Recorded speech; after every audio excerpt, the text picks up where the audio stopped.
What's up, everybody, and happy playoff day for your Boston Bruins. Let's fucking go. It is officially game one against the Buffalo Sabres. So for those of you joining in, welcome. We're going to do a little bit of a pregame here as we lead up to puck drop, which is going to start at 7:30, and I'm going to do that with my astonishing co-host. One of them's a little bit grumpy today, and Steve the Chavo, and Mr. Patrick himself, Jack Finn. Fellas, how are the hype levels right now? All right, that's the last time I'm going to do that. The audio feedback is intense. I'm ready, bro. I'm so freaking excited. It starts today. The route to Lord Stanley starts today. 1 through 16. Anyone can do it. Let's go. Let's go. Let's go. Steve, talk to me. Bruins in 6. Bruins in 6. He said it best. Bruins in 0. That's all I'm going to say. Bruins in 0. I think this team is built for the playoffs. You already seen Minnesota with heavier bodies basically beating the brakes off of a faster team. So as long as you stay physical and you stay healthy, I'm here with it. This team is kind of built for a playoff push just with the physicality aspect. Just don't take dumb penalties. You got to steal one road game. You got to steal one road game and just stay dominant at home, and you can easily move to the next round. That Minnesota game was crazy. I know we're gonna want to focus mainly on Bruins and Sabres, but like yesterday was crazy. I watched most of Carolina and Senators. Didn't get to watch Minnesota and Dallas, and I watched like the back end of Philly versus Pittsburgh.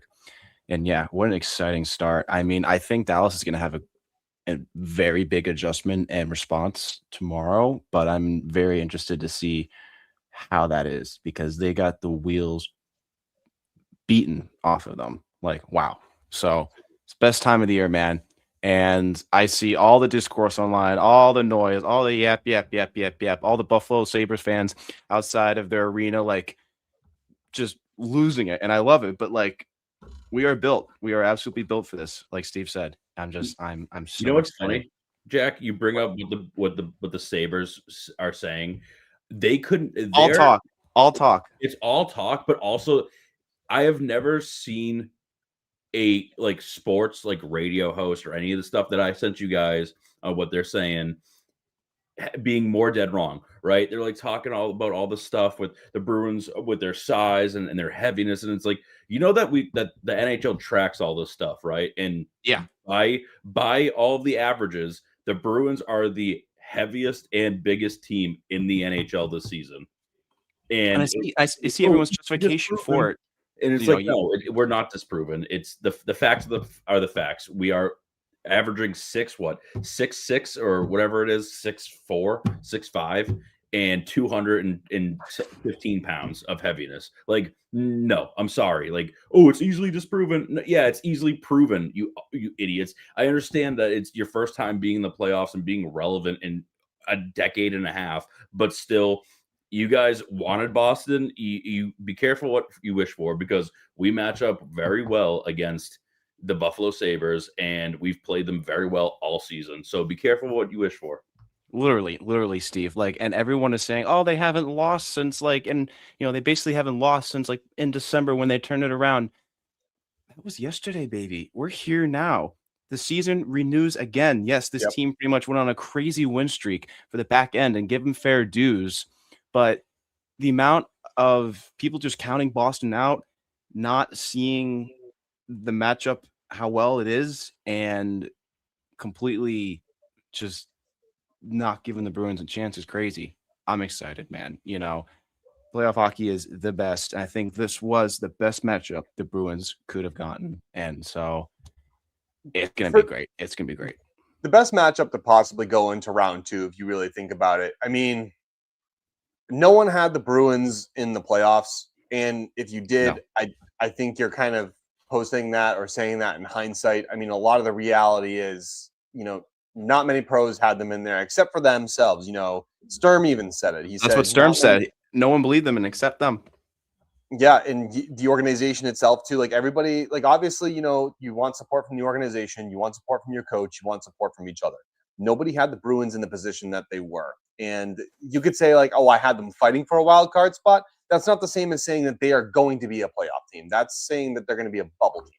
That's what we all said. We all were like, well, we hope we're fine for a playoff spot. You know, they could turn around from last year and then the pieces come together. But no one knew until, I mean, post-Olympic, we really saw this team pull it together, and the line combination started working. The second line, it's basically been on fire since then, and one of the best lines in the league. And you're going to be going up against some heavy bodies, some really, really skilled players on the Buffalo Sabres. You got Tage Thompson. That's who I'm worried about. That's who I'm worried about on puck drop.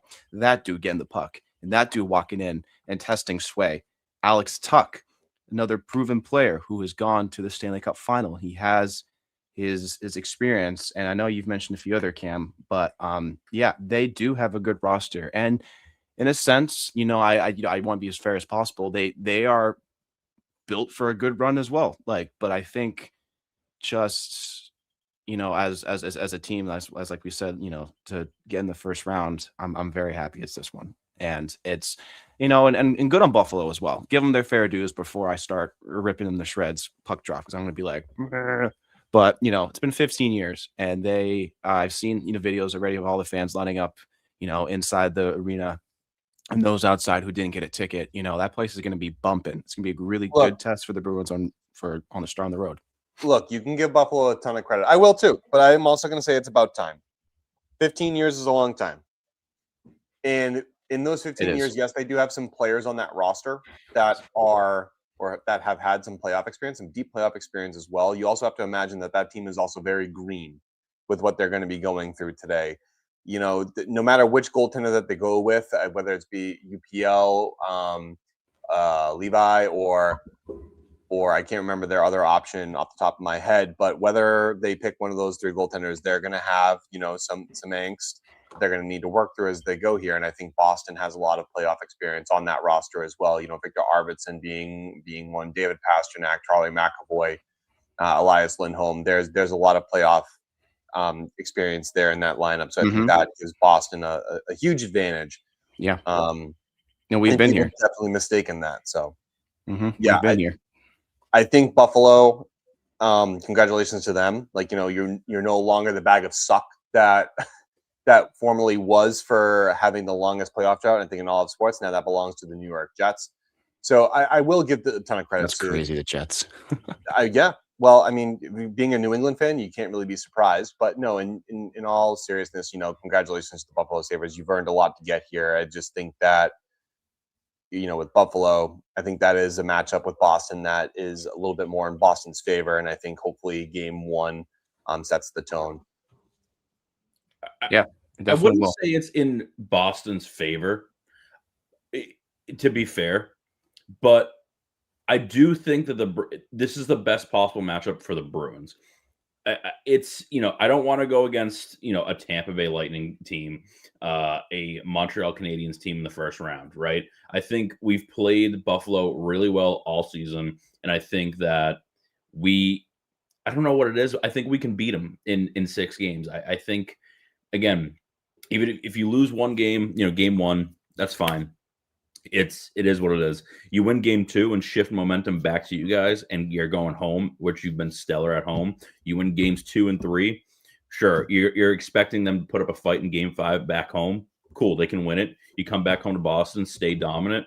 Game 6. It's just one of those things where this is the best possible matchup for the Bruins right now, and I wouldn't say it's likewise for the Buffalo Sabres.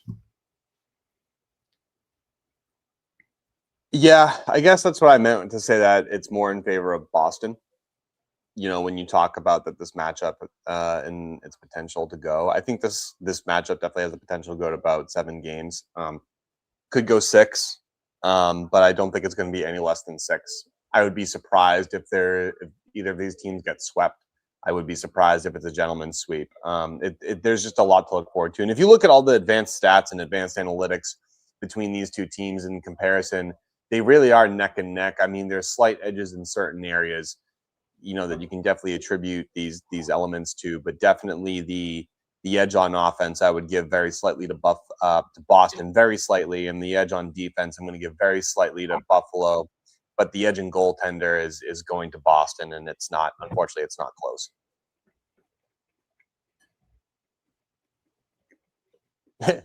No comments. Did I just stun you both with that? Jack, you're on mute.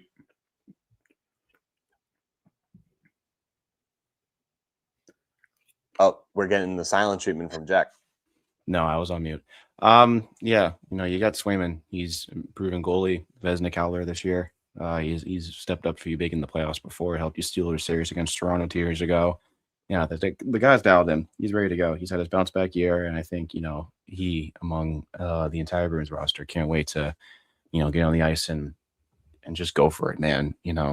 He's got that swagger. He knows what he's doing, and I expect him to stand tall. And if he makes the first few saves and gets comfortable, and gets into his game, it's gonna be tough. It's gonna be tough for Buffalo. What are you guys looking at? What are the game breakers for you? What are some things that the Bruins need to do well in this series to move on to the next round? Goaltending, like I just said, for sure. Yep. I mean, Sway, for sure.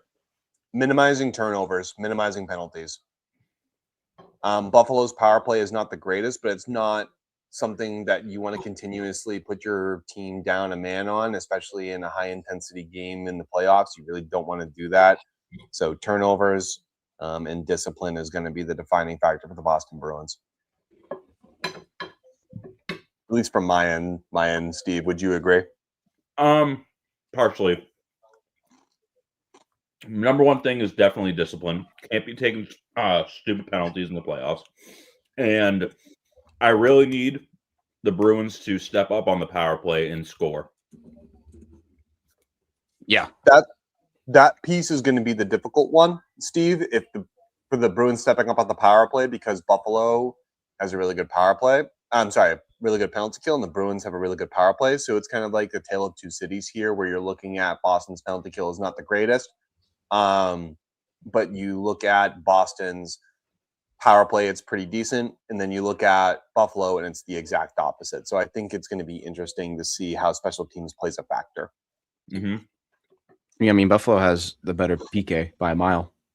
Yep. So, and our power play has been, start off really good and then sunk a while. It had I think performed better at the end of the season, but I think it's going to be, like you guys just said, special teams are going to be a big part, and it might be pretty hard for us to capitalize, on the power play. So, opportunities you get, just get a lot of traffic in front, throw the puck on net, crash bodies, and, hope that it doesn't go back the other way, or else you're going to be caught, on an odd man chance. So, yeah, and I think definitely discipline. It's been a problem for the Bruins the entire year. We have Zadorov, who, is the first Bruin in a while. I don't know the stat line of the player, but who has led the league in, penalties taken for the last 2 years, like 2 years straight. And, once that starts happening as a whole for a team, they get thrown off their game, entirely. It's what happened in the Stadium series. They were up, 5-1, and they got a bunch of penalties against them, fair due that some of them were kind of bullshit, but, it completely threw them off. And then they started, chatting and bet at the ref. And it all the wheels just came off the bus. So, you definitely, I think whoever you play, in playoffs, discipline is a huge thing, because that will attribute to the momentum swings, then another team is going to get it and they're going to capitalize on it. And this Buffalo team can absolutely capitalize on it. They got so much energy, man, 15 years in the making. They're going to be coming at you with everything they got. And they were one of the best teams in the league this year, from the back end when they were winning all those games. This is, I still think it's the best, matchup we could have gotten, but it's, man, I did not expect this team to be where they are. Buffalo. Let's go line by line and compare them to one another if we can.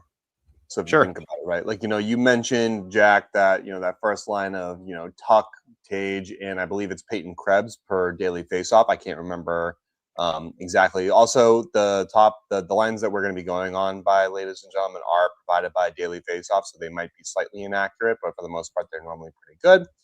So right now it's Peyton Krebs, Tage Thompson, and Alex Tuck for Buffalo going up against the geeky Lindholm and Pasternak line.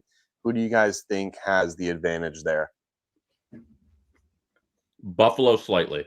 Yeah, only by a little bit. Lindholm, I don't think he is where he is, and he's done better as the season went on. But I just don't know if he is the best 1C for someone, for Pasta to be working with. And I think that first line for Buffalo just edges them out by a little bit. That is a stunning first line. So just by a little bit, Buffalo. You can. I'm gonna go Buffalo, and again, very slightly. I think from a defensive standpoint, Boston takes it, but I think that's not what you're looking for out of your top line. So I would have to give the offensive aspect of the line to Buffalo.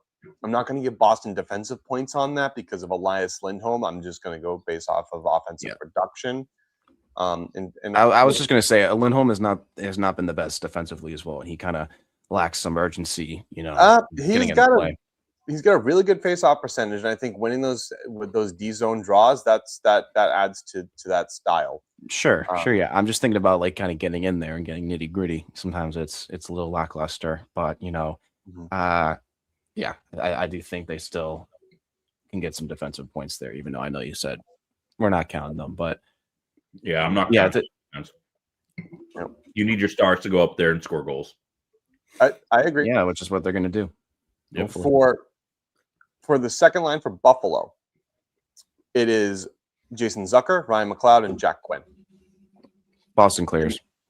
And for Boston, it is Victor Arvidsson, Casey Middlestat, and Mr. Pavel Zacha, two of whom now are new daddies. So congratulations to Pavel Zacha and Casey Middlestat for the birth of their children. Congratulations to them.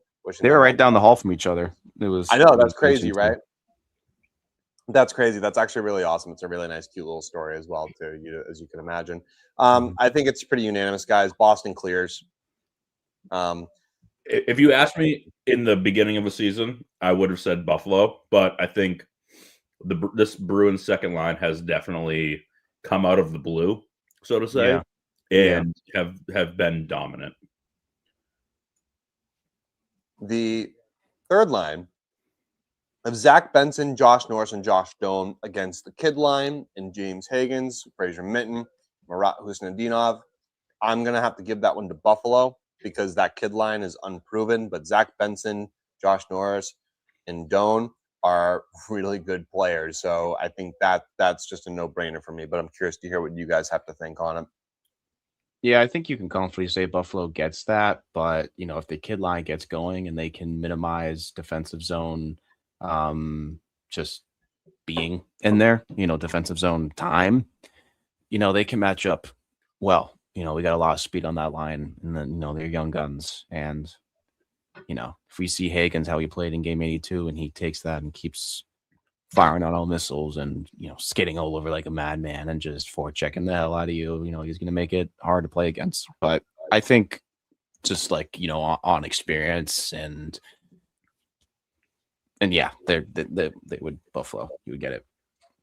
I think it's barely Buffalo because that kid line, it has been unproven, but the reason why I'm saying it's probably closer to 60-40. Because Mitten's a solid young guy, Marat's a solid young guy, and also Hagen's a solid. So I think it all depends if that line can get going together and start contributing on the scoreboard. I think that will be the difference maker. But slight edge as it stands right now to Buffalo. Okay. The fourth lines, which is going to be Jordan Greenway, Josh Dunn, I'm sorry if I mispronounced that, and Beck Melenston against Boston's very own Tanner fucking Jeannot, Sean Corrali, and Mark the Beast Kastelik. Boston. I'm going to let you guys handle that one. Boston. I don't want to let you go, Steve. I think you'll be able to give a good insight into this. If It's definitely Boston because Corrali is a responsible center and can win faceoffs, right? The only thing that worries me about that line is Kastelik getting stupid penalties. If he manages to stay out of the box and have the aggressive forecheck that he normally has, I think it's not even a question that the edge goes to Boston. It's just, can he play smart enough and not take dumb penalties and put us down? Because I think we're going to heavily rely on that fourth line to cause momentum changes and keep up sustained pressure, hard, heavy pressure in the offensive zone.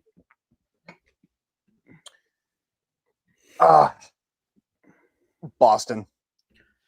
And I think it's because they're a tone-setting line. I think Boston's fourth line is a grind fest. I think the only notable name I probably like on Buffalo's fourth line is Jordan Greenway. I think that fourth line, if it comes down to a depth battle, I trust Tanner Jeannot and Corrali and Kastelik to make better plays than I do Buffalo's fourth line. So for me, you kind of have to go Boston there, and that pretty much splits the offense pretty even between the two teams, which you kind of imagine. Slight edge to Buffalo, I'll still say, because I think they're more offensively minded, and I think they have the ability to do a little bit more than Boston. Not by much, but by a smidge. And I think that's just the way the cookie crumbles for that. Yeah, I mean, that depth is a good point, Cam, but I don't see Jordan Greenway as a very trustable, reliable NHL forward. He hasn't had many, accolades. He's a good player, but I just wouldn't put a lot. I would hope not. Per se. If Jordan Greenway had many personal accolades as a fourth line guy and he's still playing the fourth line, I think that's a problem for Buffalo. Wouldn't you agree? Agreed. I mean, Christ, I'm the seventh player on our freaking team, beer league team, Jack. So I don't know what you want. I'm not even on the ice. Yeah, no, I'm just saying that I don't know. I think our fourth line's pretty good and built for playoffs. I agree.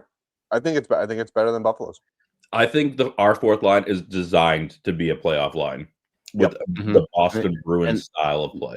I think we could argue that they've been playing playoff hockey for a while now, and they've been, you found a good combination there. So it's getting closer to puck drop. I'm getting a little nervous. I'm my demeanor is dropping, but I'm still excited, but I'm oh my God.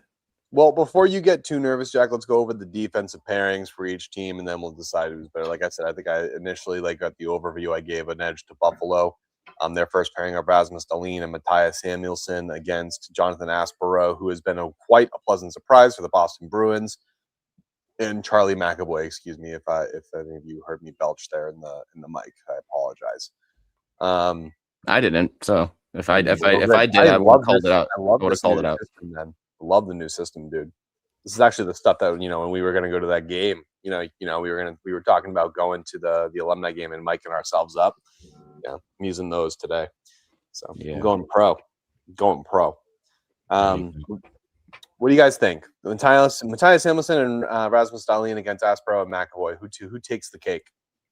Buffalo. Who takes candle? Buffalo by I think only a slight margin, but because you got good experience with McAvoy, but someone a bit unexperienced with Aspero, he stepped up and played amazing hockey. Now he's really gonna get NHL playoff experience. It's a whole different beast. And I know it's Dahlin. And who else was on the first pair for Buffalo? Matthias Samuelsson and Rasmus Dahlin are their top pair. Yeah, and also for them, they have I don't know how much playoff experience, if any, Samuelsson has, and Dahlin as well. They both don't have that, but I think it's pretty even actually. I might put that as 60-40 Buffalo, but they both look about the same to me, I think. And McAvoy at least has the playoff experience, so it's 60-40 for me in Boston. Okay, what's your reasoning? Well, Charlie McAvoy is having a career year. That is facts. He's been the guy on the defense, but he's been stepping up on the offense as well in creating so many plays that lead to goals and also scoring goals when needed. And obviously he has that, really in-depth playoff knowledge and, making it to a Stanley Cup final. Yeah, that he has. He scored in a Stanley Cup final. People forget that.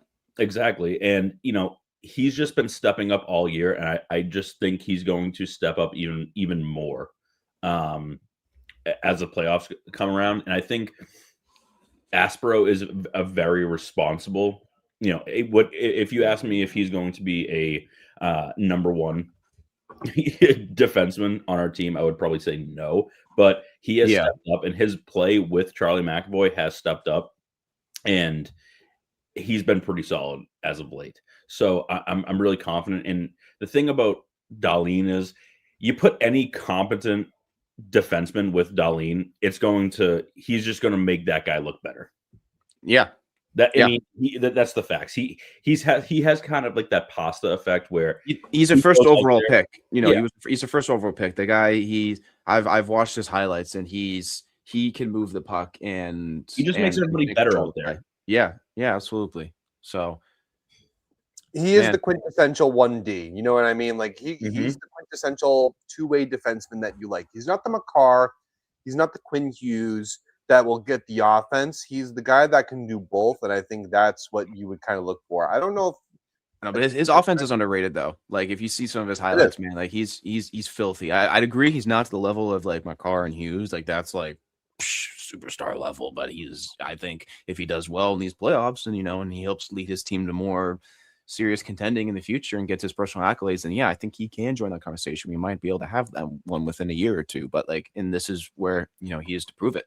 He's made it to the playoffs, so I think that is still very good, like first D pair matchup, or like looking at between the two of them. But what about second pair? I was interested. I mean, I guess a little surprised to see Peak in the lineup, because Jokiharju was kind of played better down the stretch, but I think they have more trust in Peak, I guess. But I don't know. I would have maybe put Jokiharju. I really think Who do you hate? Do you hate Jokiharju? No, I was saying I like Jokiharju. I think he's played. He played really well down the stretch, and I think I side with them. Ultimately, they give it to Peak, a little bit more trust there and defensively. But I think he can still be a very valuable depth piece. And if someone goes down, Jack. The question was more for Steve, because I thought he said he hated Jokiharju. I don't hate Jokiharju. I just have more faith in Peak in the playoffs. That's what I heard. Okay, so Yeah, I heard faith in Peak. I thought he said something else. Okay, sorry to cut you off, Jack. No, it's okay. I'm embarrassed. Nope. That's fine. Bowen Byram and Owen Power versus Hampus Lindholm and Mason Lowry, gentlemen. I think that's a tough one to call. I agree. That's like too hard to call. What is it again, Cam? Bo Byram and Owen Power against Mason Lowry and Hampus Lindholm. Who takes the cake? Who takes candle? No, I don't think either. I think that's very even. Yeah. I'm going to give a slight edge to Buffalo if they can unlock Owen Power. Yeah, you've mentioned him, Cam. Or I know we were talking about it at Men's League. What you want for Owen Power, what you might, hope to see for his game. I'll give that. And Bo Byram is also Stanley Cup champion. So you have to take that on who? Who did he win the cup with? He won with Colorado in 2022. Oh, I forgot about that. Yeah, I totally forgot about that too. It's fine. Most people forget about Bowen Byram because he struggled after leaving Colorado. But he's the only Buffalo Sabre with a cup on the roster, right? Nope. Jason Zucker won it with the Pittsburgh Penguins, I believe. Oh, that's right. Zucker. Man, he played well against the Bruins too.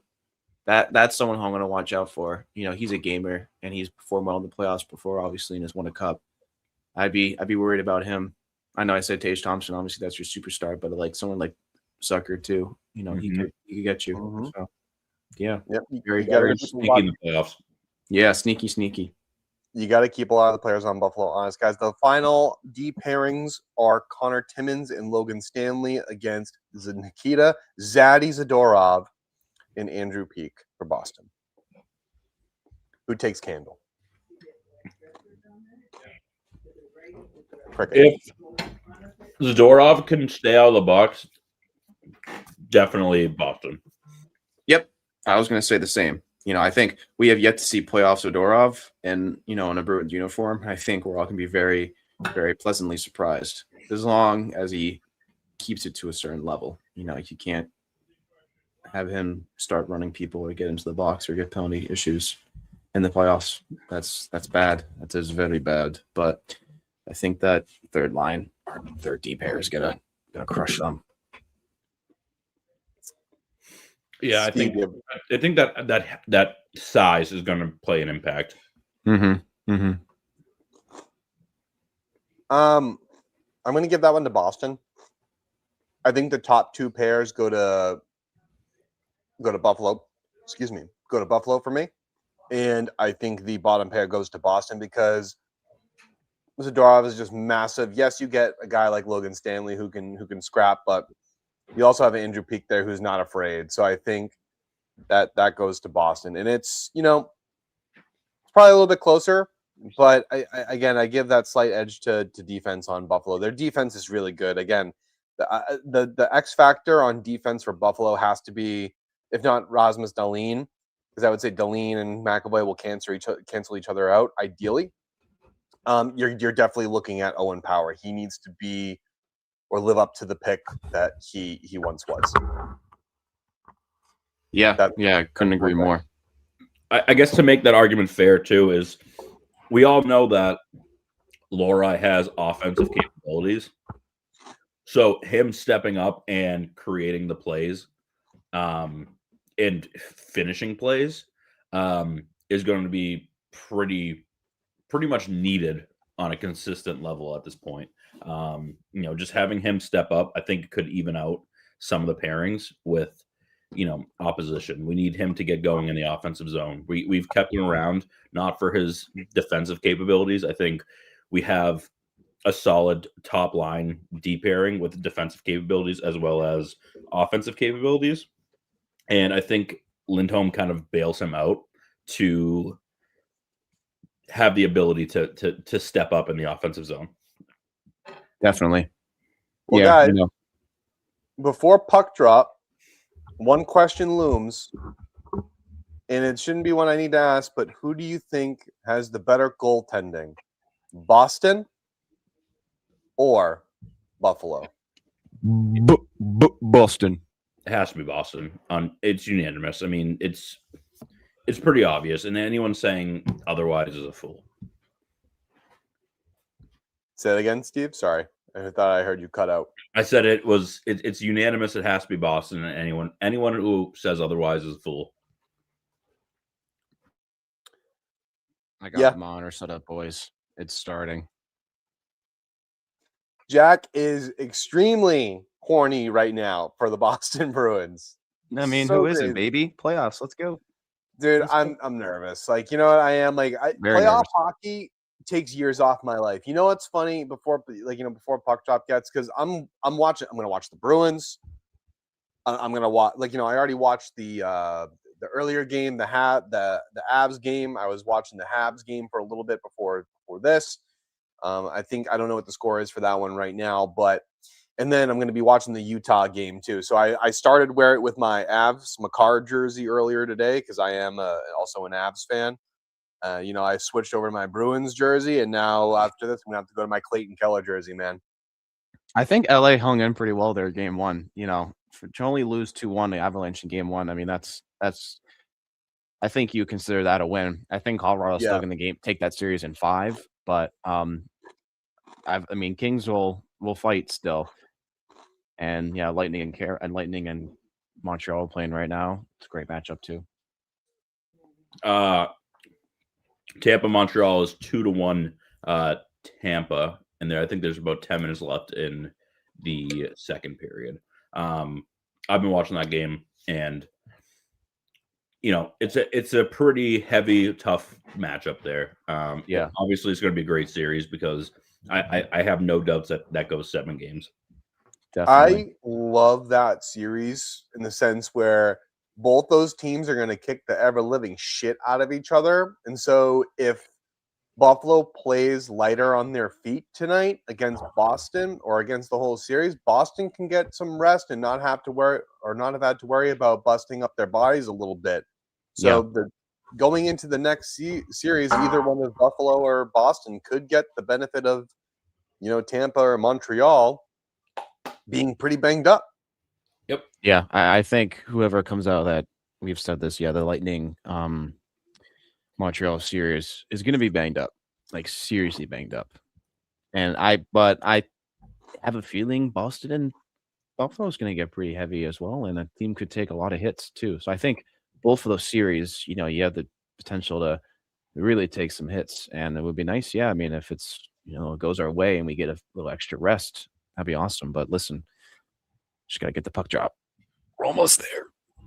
Yeah, I mean,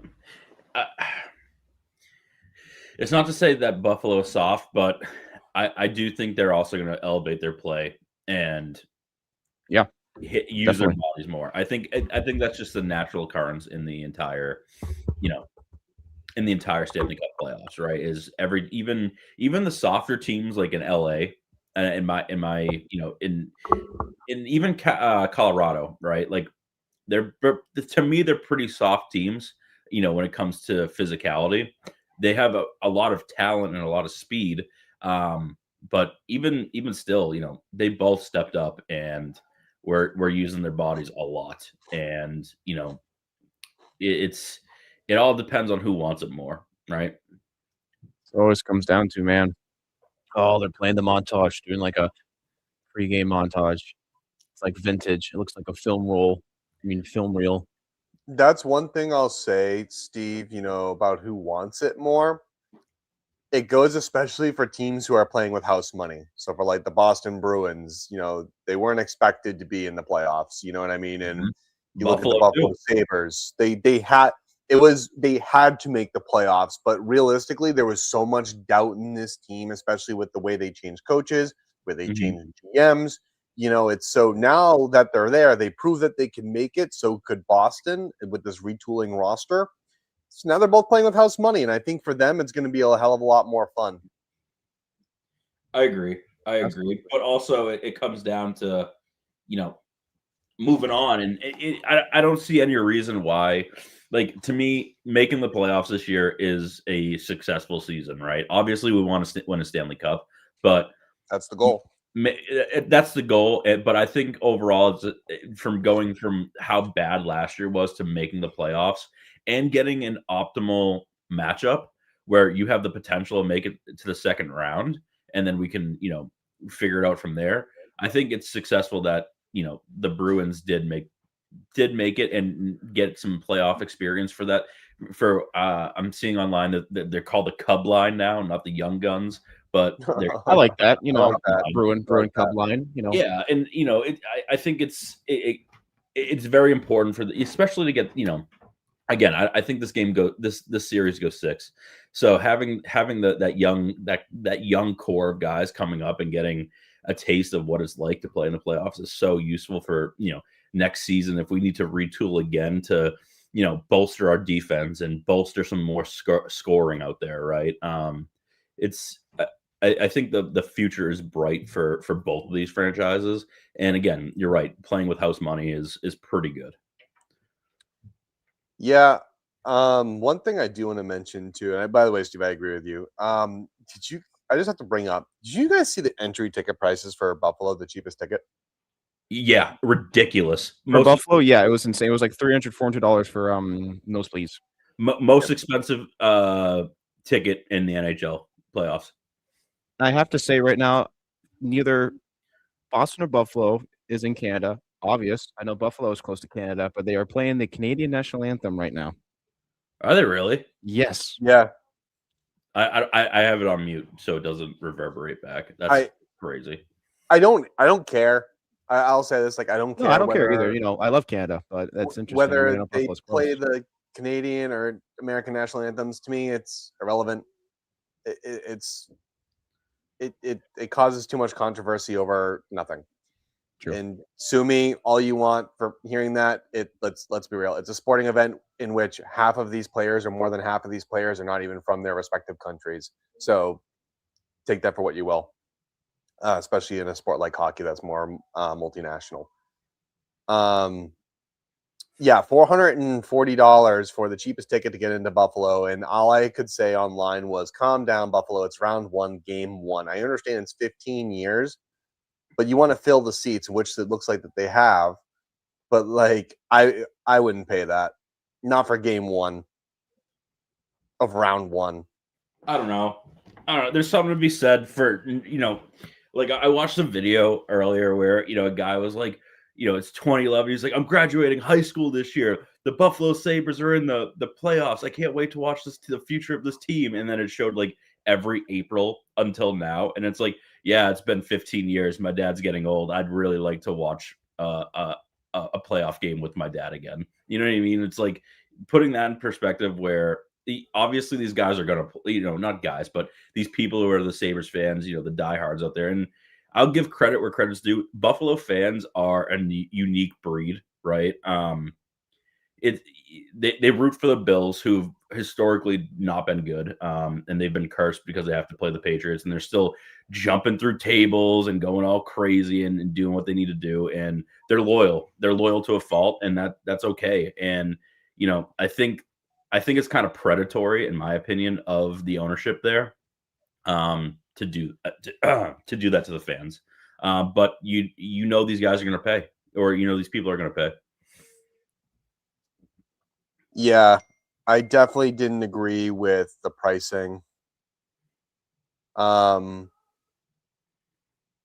Yeah, I agree. And I think there is something like, that you said, Steve, about it too, that there's something special about, like, people wanting to see it with their parents and, graduating high school or something, seeing that, it's one of those things. And so it's not anything against Buffalo fans or anything like that. It's just more of a knock on the organization. I'm happy. I've been rooting for Buffalo. I would love to see a team back in the playoffs. I think 10 years is too long. I think 5 years is too long sometimes. And Detroit fans are probably dying for that too. It's just, one of those things you just want to see and have some hope for, especially if you're a diehard fan.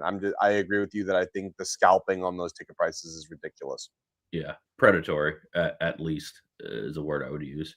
But 10 years is too long, and 5 years, I don't know. 5 years seems like a solid rebuild period. First playoff game since April 24th, 2011.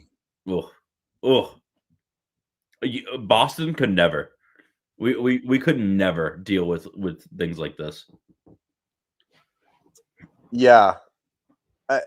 Well, when you're an original 6 team, it hurts you more. You know what I mean? Like look at Detroit. You know what I mean? It's like those things. Look at Chicago right now too. Like they're getting all fussy about not even getting out of the bottom 3 of the league for the past 3-4 years. You need to show some significant progress. Oh, Arvidsson. By the way, we are underway, and Arvidsson is already putting in some speed there.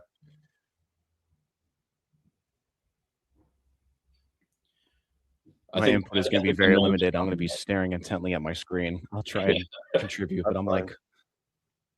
One thing I hope that the Bruins do not do is that I hope that they don't do so much of the stretch passing. I think they need to work their way through the neutral zone naturally. Don't try and stretch it, because that's how bad turnovers happen. And they've been doing that a lot as of late. Yep. You can't try to cheat. It's not how you're going to win as a pro. I might be a few seconds ahead of you, because that reaction to Arvidsson Cam was like 15 seconds after I saw it. But if something happens, I'm going to keep a stone cold face. I'm probably so behind everybody too. Just throwing that out there. That's fine, yeah. I promise I will do my best. Like my face is going to be. What also bugs me too is that they're chanting Swayman. Nothing has happened. That bugs me. Like, that's not how hockey works. Yeah. Grow up. That's like doing the wave at TD Garden. You don't do that. You're not going to get into a goalie's head because he. No, you're not getting a Swayman's head. Good fucking luck. Oh, the Cub line is out there. Higgins is already on fire. See, Higgins looks like he's filling in the gaps well. Letting Swayman see it.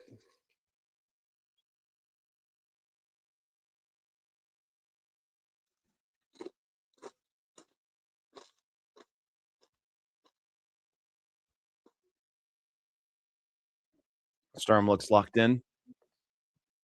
I think I'm going to give the coaching edge to Buffalo too, because Lindy Ruff. Oh my God, Lindy Ruff, man, he's got a great resume. No disrespect to Sturm. I mean, he's had a great first year as an NHL coach, but Lindy Ruff, he was robbed from a cup in '99. I think when the Dallas Stars won it. Yep, I think because he was the coach, they got fired. But then I think the Stars won. I think whatever year the Stars won the cup, I can't remember because that's when he was coaching. That was the year with Brett Hall in the skate, his skate in the crease controversy. Yep. And he said like the Buffalo had like end of season, like not like a parade, but they like all got together and were like trying to. I remember there was just some there was a news footage or like capture of it, and he goes up to the mic and he goes, "I have 2 words to say: no goal." Terrible.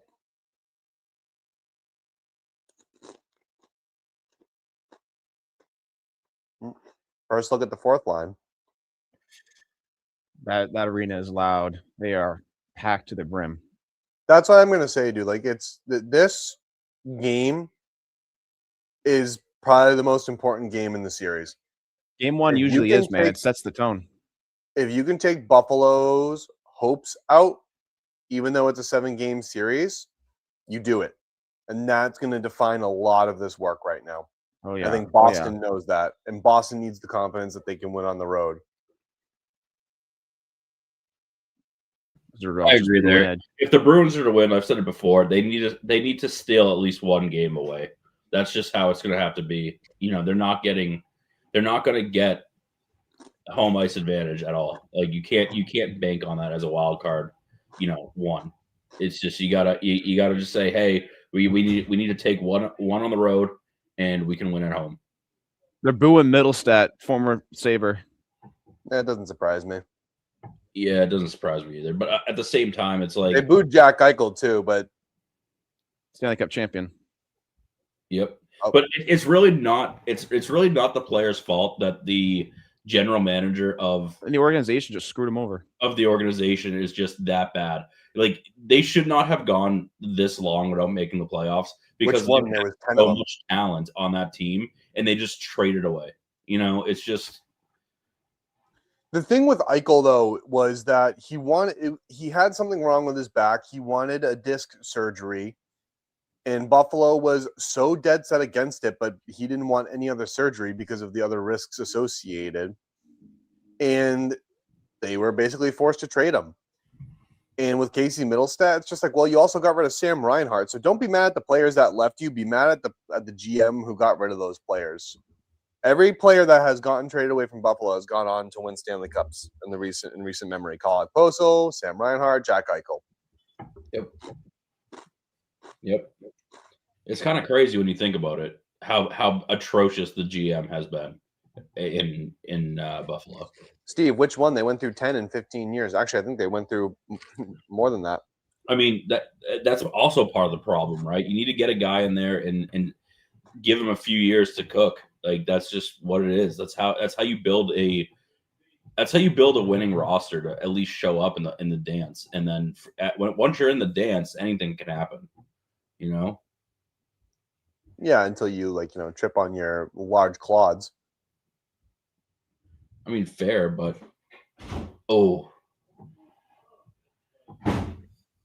it's just I mean, come on, Pasta, don't bitch at the refs. Come on. Yeah, Pasternak has got a high stick, and they're playing on. Yeah, it wasn't good, but you got to just keep your head straight. It's pretty bad. They in the Avs game, and even in the Tampa Bay game with Montreal, they almost missed a very clear penalty. I understand it's a high speed, high intensity game, but you're paid a lot of money to be an NHL ref, so you gotta get some of this stuff right. Call the egregious stuff. Everything else, ticky tack, let it go. ticky-tack stuff you can let go, but, sticks to the face and, 2-hand slashes from above the head is a very questionable no call. Ooh, I like Hagen's play there using the body. Dude's Sorry, just cut you off. NHL ready. Like, he looks confident as hell out there, and if he gets the good look, dude, he's gonna bury it. I think the big piece is not being afraid, and I think he showed that he's not afraid to go into He has the area no where he fear. wants to. 0 to no fear. That's the same thing, Jack. Nice. 0 to no fear.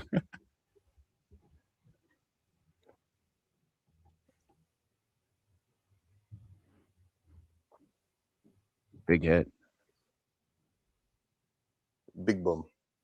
The Rad Russian. Even though it was not him. I do like the Bruins are establishing some time down in the offensive zone. Yeah. There was a little scuffle. Oh, they're chatting.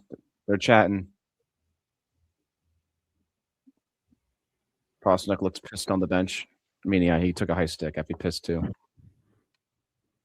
That looked a little offsides to me, but I don't know. Ooh. All right, guys. First commercial break. How are we feeling? I'm still watching, so I'm probably like 15 seconds behind you. All right, good to know.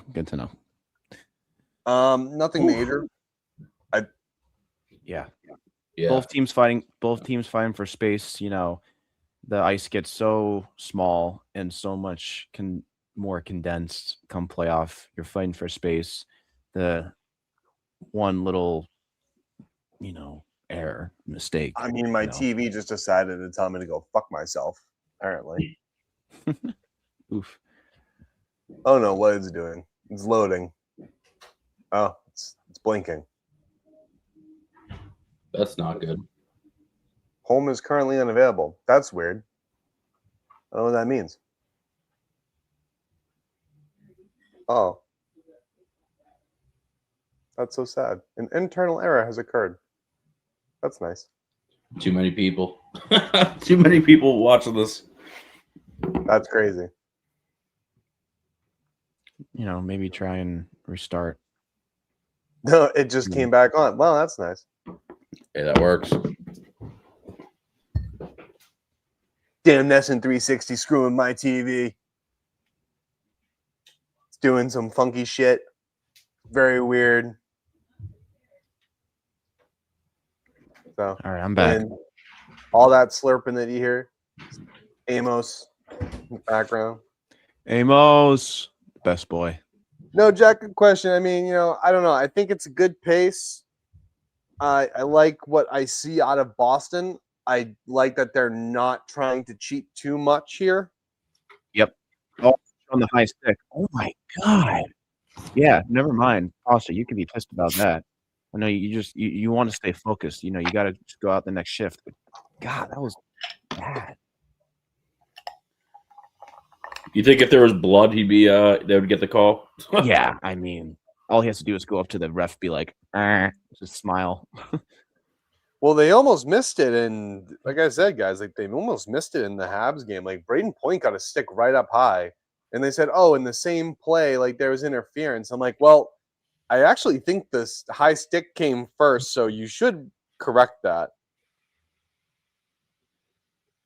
At least in my opinion, right? If a penalty occurs or two penalties occur in the same time, or in the same play, but one happened before the other because you failed to recognize the other penalty should be negated. Don't work like that, Cam. That's unfair. No, it don't work like that. Wade just got. I'm just throwing out theories. I'm just throwing out theories, Steven. Tossing ideas out there. These are just whatever. Man, it's interesting. I said I'm gonna be stone cold reaction, but I can't help it.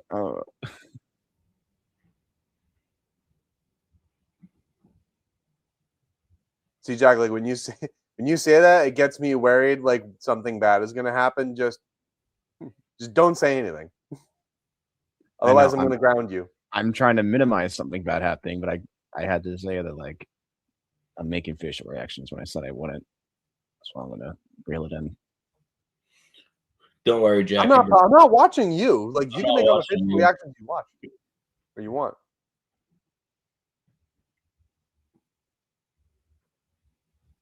Why? Laura does really worry me in the defensive zone, though. He really does. Loride just worries me.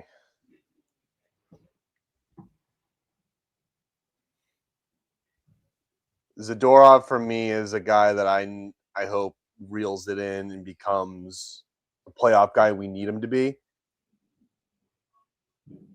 Otherwise, I'm just going to be a little worried. And he's already bitching to the ref. No, just play the game. Win the game on the ice. Don't worry about anything else. Yep. Exactly. Yeah, Exactly. You're not going to get every call. Sorry. You're not going to get every call. Just play Exactly. So you can't turn around and like show your disgust. Not only you're taking yourself out of the play, but you're giving the ref more of a reason to honestly not call something. I agree. Pasta did like grabbed his mouth. Don't complain, bitch. Just fight through it. That's how you're gonna win these games. This is the Stanley Cup Playoffs, dude. You gotta be in it, which he is. Ooh, Kiki looked to line up someone.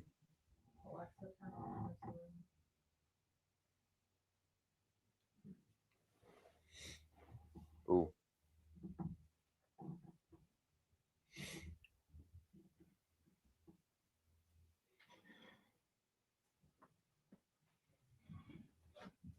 Nice.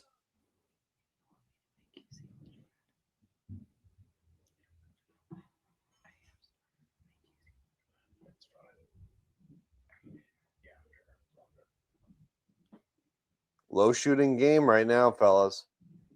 Very. No real clear opportunities to get the puck on net. There's it always seems like a lot of traffic everywhere you go.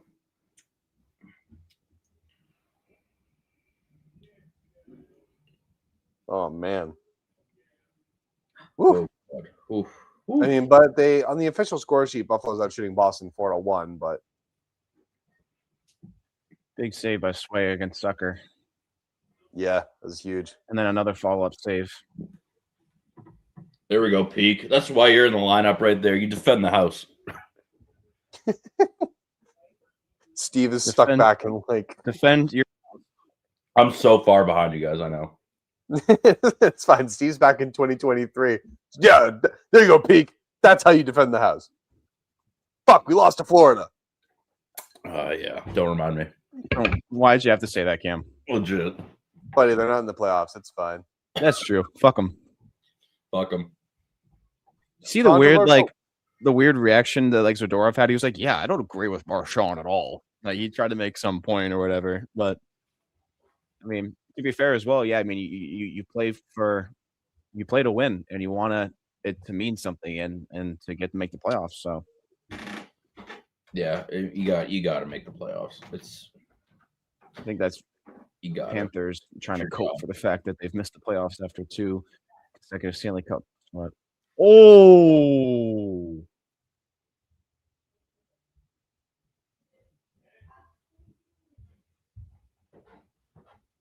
my God. Wow. I'm telling you guys, I think the most interesting series is going to be that Habs Lightning series. Oh, Tage, you don't want it, bro. You don't want it, Tage. Get the hell out of there. Yeah, Kuztinov, get in his face, bro. Come on. Show what you got. Love that. I love that. I love the little Hagen slash. And Kuztinov just took a big hit against who was it? Samuelson rocked him.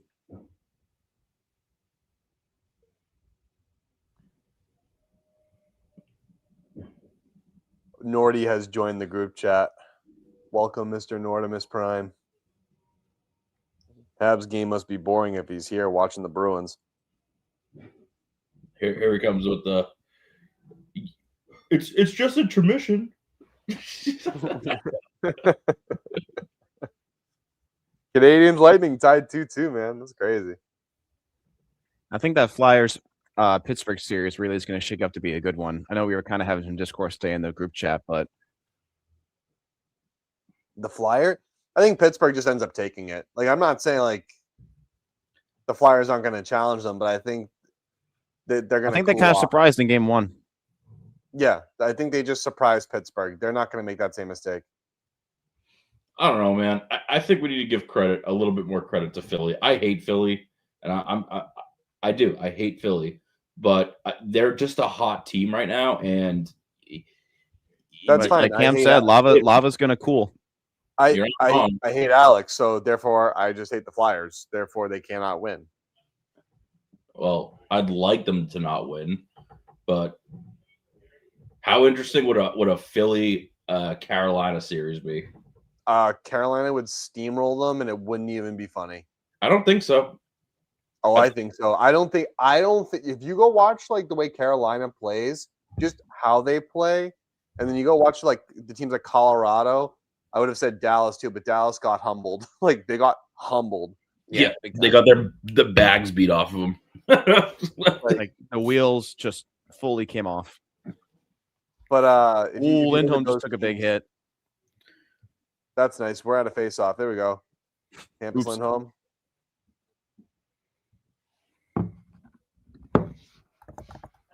I need to see some more physicality out of Boston. I need to see them step up and lay somebody out.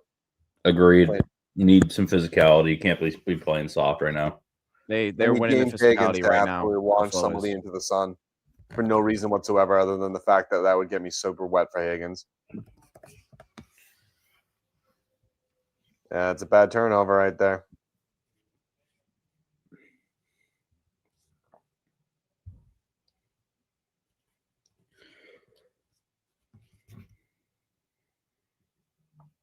Oh,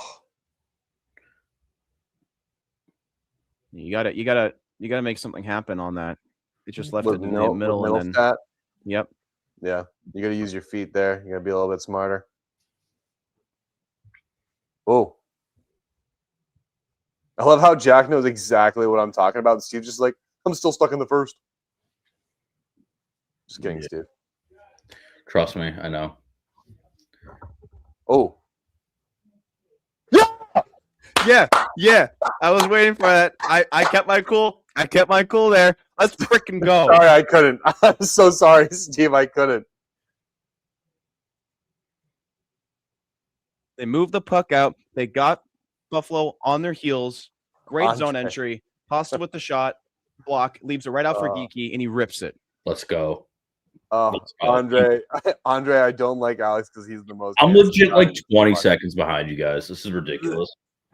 Central time, man. It gets you. Yep. Well, you need your guys to step up, right? You need your guys to that score goals to step up. Buddy, that was you. That was you. Oh, Higgins just got a little shot off the draw. Ooh.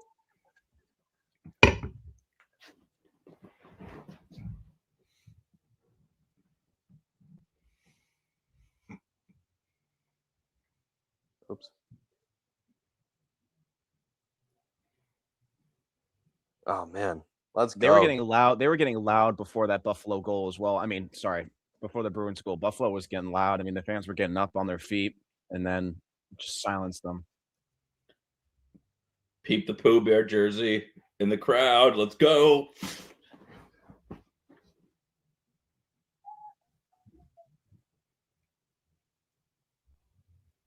Jeez, it got a little bit quieter in that arena. Not. Yep. Like exactly, it was noticeable. Exactly, dude. Didn't have to be a lot. It was just a little bit, just enough to quiet him a bit.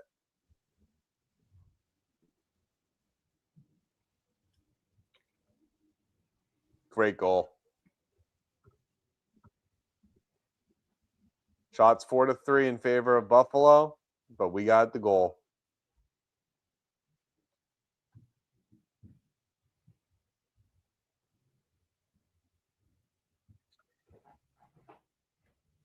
Nice way to get in deep.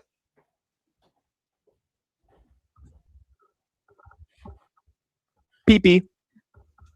Boop, boop. Boop, boop. Oh, Dahlin to the box. Dahlin's known for penalty problems as well, too. Thanks for ruining everything, guys. Appreciate it. Did I say Darlene? I meant the ref. Yeah, the ref. Hey, he's a hooker. That was good. That was good.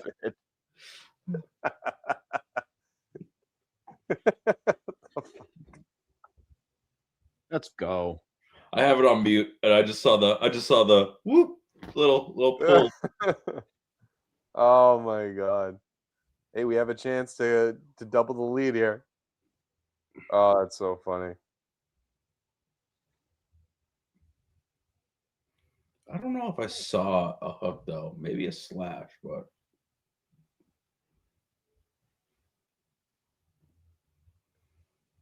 No goals. It's that commercial. Oh man, that's still one of the funniest commercials, dude. I'm sorry. Like that's just like, hey, Yossi, what's one of your goals? No goals. no goals. No No goals. goals. No goals. I bet you he could not keep a straight face for at least 5 of those. Yeah, they had to really, get the blooper reel. Oh man.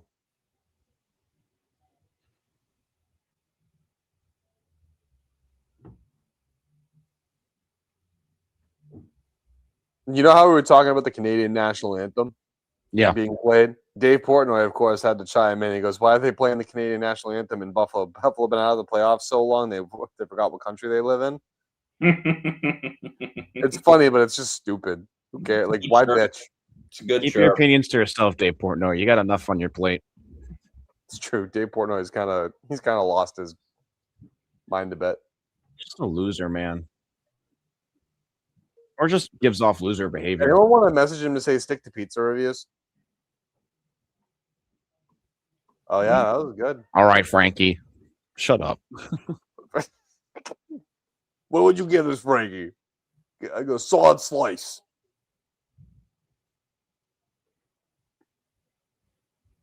All right, well now we get to see Boston's first power play.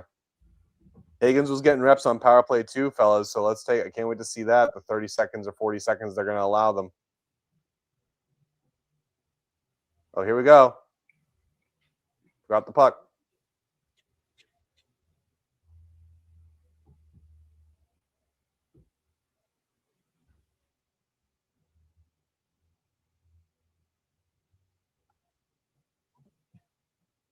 Boston having a hard time getting set up. Typical. Their power play as of late has been atrocious. Serious changes need to happen on that. I mean, they just I don't know what it is. They just try to be too fancy upon entries, and then they just they don't pass the puck quick enough, and they just good puck retrieval.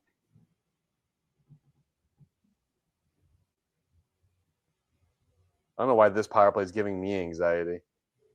It's giving me so much anxiety right now.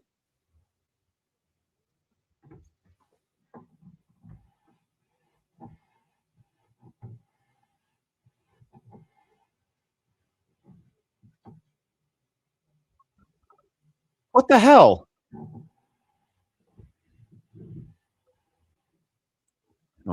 Oh, come on. Fuck you, Greenway, you big, dumb, ugly ogre. Yep.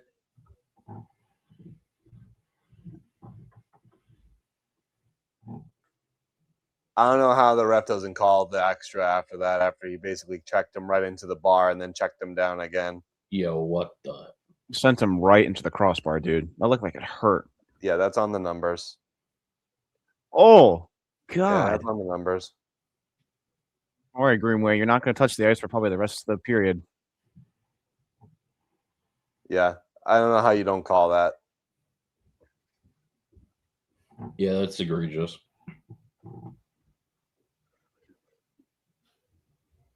Oh, I think that was Higgins that just passed that. No, Higgins isn't. He's not out in PP2. Oh, he's not? Yeah, No. well, I mean, back to that hit though. I mean, what if his jaw hit that pipe? Like, you know what I mean? Well, Like, at that point, if they don't call something, then the NHL needs to be investigated. like, you know what I mean? It's just like I'm a big believer in like if you intentionally put someone in harm's way, then yeah, you got to call it. I agree. I'm all fine. Like, there's also, you know, playing the game that way. yeah, you got to like, you know, there's an essence of respect. I believe I agree with you, Steve. Like, you know, don't play hard, right? Play hard, play to win. But if you're playing to hurt somebody, you have no place. Like the league doesn't need Matt Cooks. The league doesn't need more Tom Wilsons. You just don't need it. I hate Matt Cook. I hate Tom Wilson. You just mentioned my legit the two guys that I hate most to ever play the game. Steve hates everybody. No, Matt Cook's a piece of shit, and Tom Wilson's a piece of shit. End of story. Yeah, I won't fight you on that. I'm not a huge fan of. Well, I'm not a fan of Matt Cook. I mean, Tom Wilson's cleaned up his act. If he can keep it clean, that'd be fine. Still a piece of shit. Thank you. Just say fuck me. Yeah, it's like, still a piece of shit. No, yeah, I just said he's still a piece of shit. He's not that bad. He only tried to end like 15 players' career. Are you seriously really trying to defend Tom Wilson right now? Is this kid for real? Steve is livid right now. Are you really trying to defend this man? Oh, God. We might just have to boot you out of here. And Steve took that offensively. I mean, personally. Oh, God. I mean, Jesus.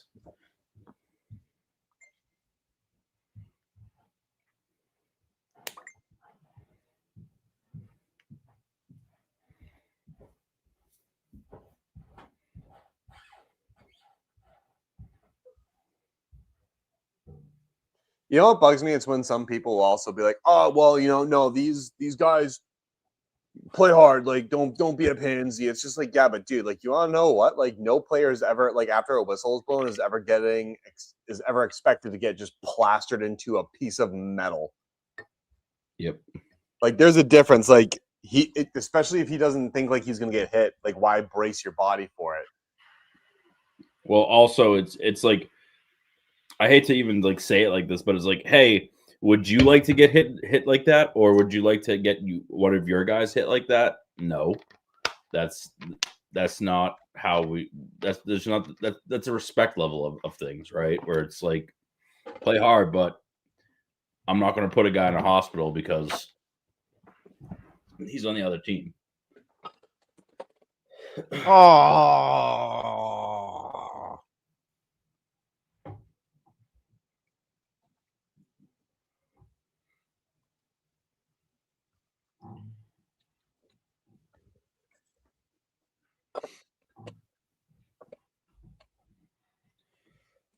Waiting for doom. Just you wait. Look who it is. Oh, that's nice. God. Look, that didn't even look like a cross check, though. Like, I know, it's a strong shove. Those should be allowed in the playoffs, right?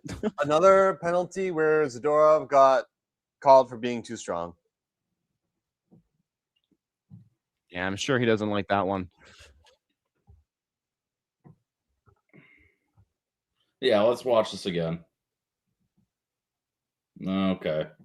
All right. Maybe he did give him a cross check, but again, notoriously, our PK is 24th in the league this year, but Buffalo's power play is only 21st. So yeah, so that's a difference of 3, right? So that's quick maths. 2 plus 2 is 4. Minus 1, that's 3. Quick maths. Everyday men on the block. Smoke trees. Smoke trees. That came out when I was a sophomore in high school. Can I agree with the 4 and 44? Your dad is 44. The song is so stupid. I can't believe you're shit, a dude. sophomore in high school. Kara had never heard the song before, so I played it for her. She goes, "Who listens to this garbage?" I'm like, "This was actually a massive hit."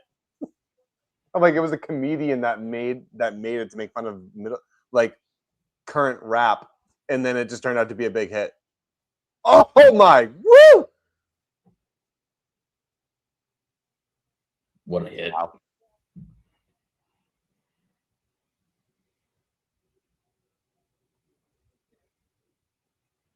Okay, tell me I'm wrong, but Rasmus Dahlin looks like a penis.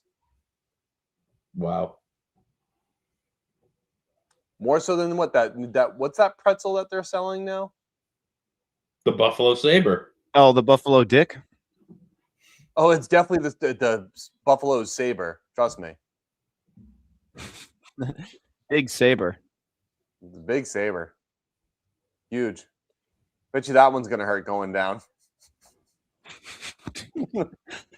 Buddy. I'm sorry. Oh, defend your house, boys. Defend your house. Let's go. Get up in there. Fuck them up. Fuck them up. I think Campus Lindholm is just looking for an excuse. I mean, Elias. I'm sorry. Josh Norris getting in the middle of a scrum is the cutest thing in the world because that guy has concussion history. That's going to end one way, and it's going to be him in a fucking body bag. Charlie coming at him. Let's go. I love it. I need Swayman to go throw his stick at UPL. I need Swayman to throw his blocker at someone's throat. That'd be great. What was it like? Listen, I'm with it. Give it right to his spine. Make him feel. They're calling something. Hold on. They're putting some guys in the box. What? I think I might be on the Sabres though. Hopefully.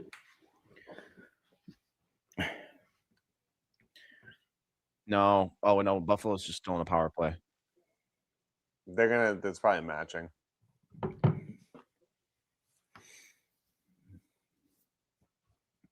Oh.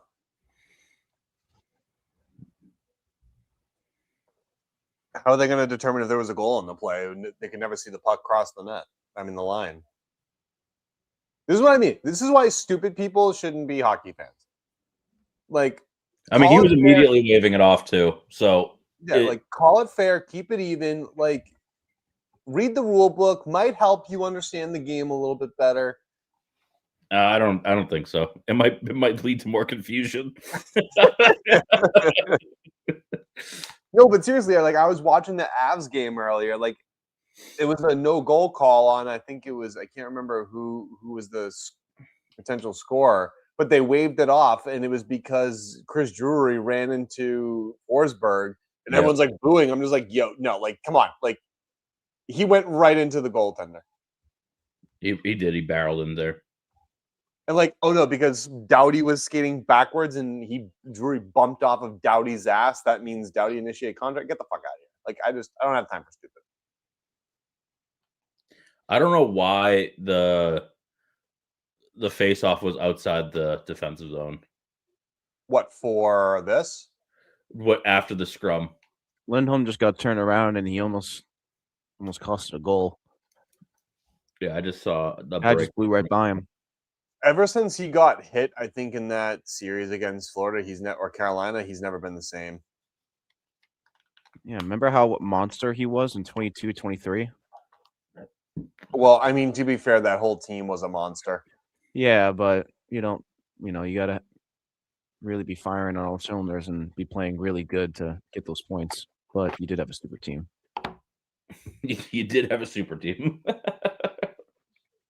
Yeah, it helps when the rest of your team can just put up goals like no tomorrow and have the best record ever in NHL history. Okay, well, still, points you put up were impressive.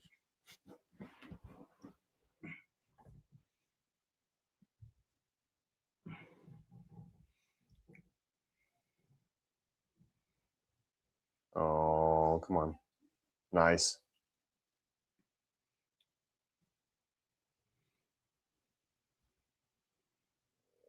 Oh, I think that went up and hit Byram's face. That might have came up and went down. I'll pick things up and put them down. Anyone remember that old ad? I do. Swayman's been good, man. Dialed. Dialed in. Ruffles almost out shooting us by 2. Like double. I love Sway. Can't even see my face. I realize I'm like back here. Where's Piper? No guest appearance from Piper tonight? She's been nearby, but hasn't hopped up on my desk, thankfully. I do have a candle up here, so maybe she's a little intimidated by it.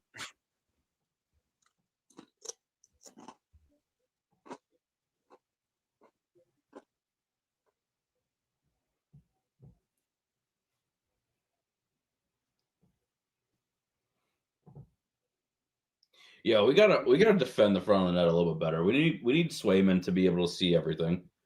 They're doing a good job of trying to screen Swayman. I think the issue with the Bruins is that they collapse the net too quickly. Part of it.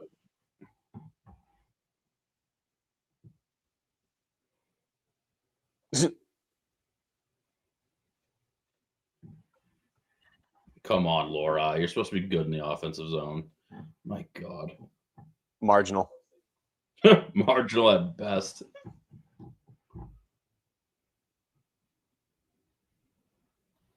I don't know if Lil Rye's a Bruin next year. I don't. They're Aspro definitely. But you have Aspro, Lindholm, and Zadorov. That's a strong left side. And yes, Lil Rye's been better on the right, but I feel like you're gonna sell Lil Rye high. I think you should sell him high. Wow, what a goal. 3-3. Habs and Lightning. Oh.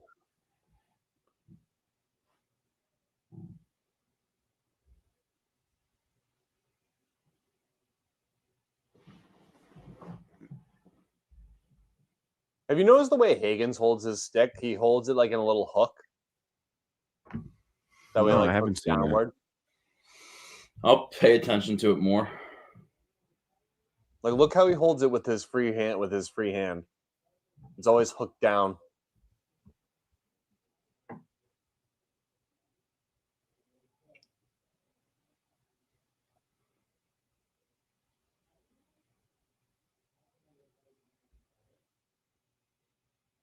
Nice job cleaning up the garbage in front of the net. There we go.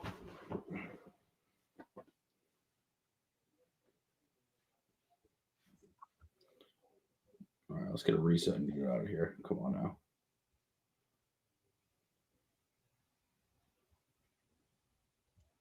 Up. Bruins to the power play. This is huge. And the period on a power play. Double your lead. We could end it up 2-0 too. Like, that would be great. I would much rather that. Kusadinov almost had a snipe. Oh yeah, Zucker got his hands like way into Peake's wrists. Kusadinov almost had a short side tuck. That would have been crazy. And he was covered by Tuck too.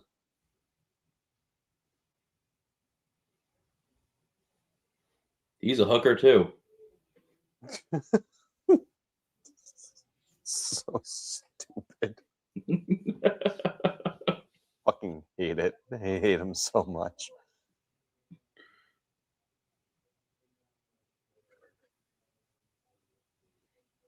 Alex just called out Nordy for not, because Nordy in the DPM chat, Nordy always announces the goals for Montreal, doesn't announce any for Tampa Bay.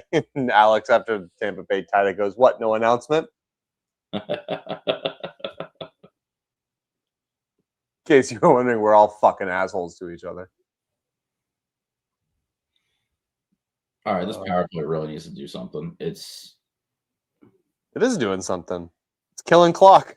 Yeah. Working against them. It's not working for them. It's not working against them. I would call that pretty freaking even.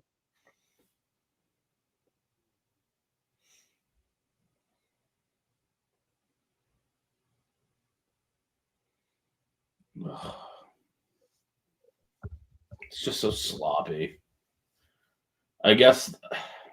Dude, he had a wide open net. Wait till you guys see that. He had a wide open net.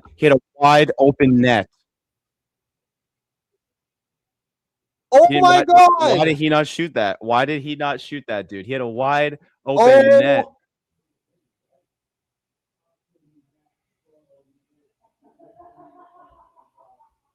Dude. Oh my God.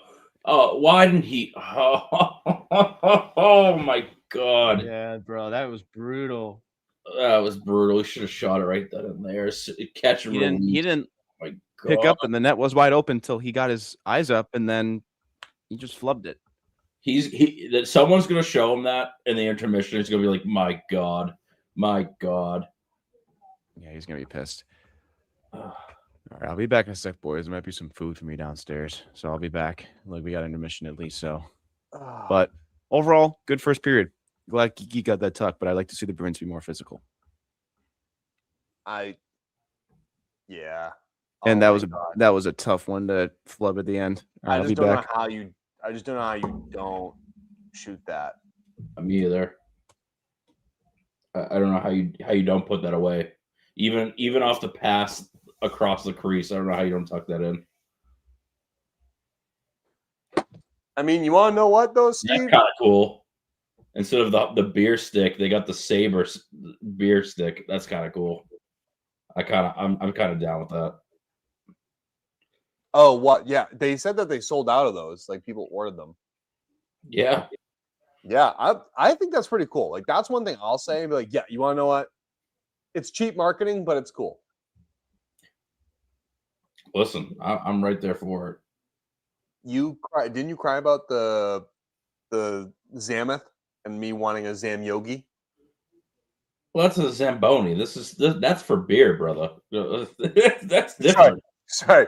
For Steve, alcohol, no question. He'll do any dumb thing. If there was like a little Pooh Bear beer thing, he'd be all over that for Boston. All over it, dude. Not even gonna lie.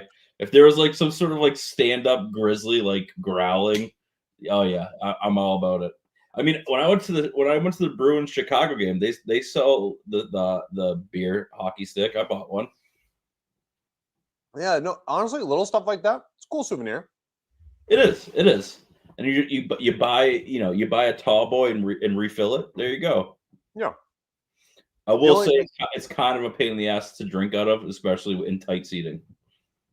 Yeah, I mean, but it's also like something if you have kids or like a nephew or something like that, like you can go home, wash it out, and give it to them. Like, you know what I mean? Yeah, for sure. Hell, go play some floor hockey with it. Imagine just shatters, and you're just like, fuck, nobody move. I just broke my stick off a slap shot. Into 1,000 pieces. Yeah, that's exactly probably what would happen. Nobody move. No one has socks on. Somebody call mom. Get the shot back. Yep, for real. That is hysterical. I don't know, man. Not a bad period. That I tell you now, the Bruins lose tonight, though. That one's gonna haunt Geeky. Yeah, that one will haunt Geeky for sure. I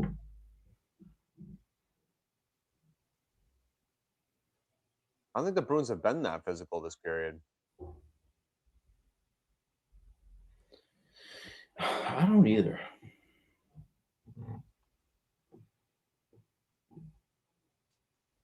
They need to step up and be more physical in the right way. The speed kills, but also like, unstoppable force, immovable object, that type thing. It matters. Well, there were 38 hits, though, Steve. 15 belonged to Bruins. Sabres had 23. I mean, it's not like they're not doing it, but that's an 8-hit difference, and that's a lot. It is, especially when you're trying to set the tone in the first period. I agree. Although I'm not hating Boston's play. They're not losing composure. Nope. And they're maintaining solid offensive zone time.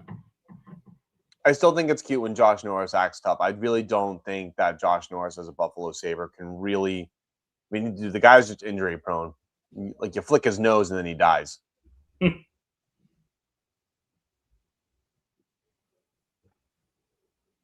I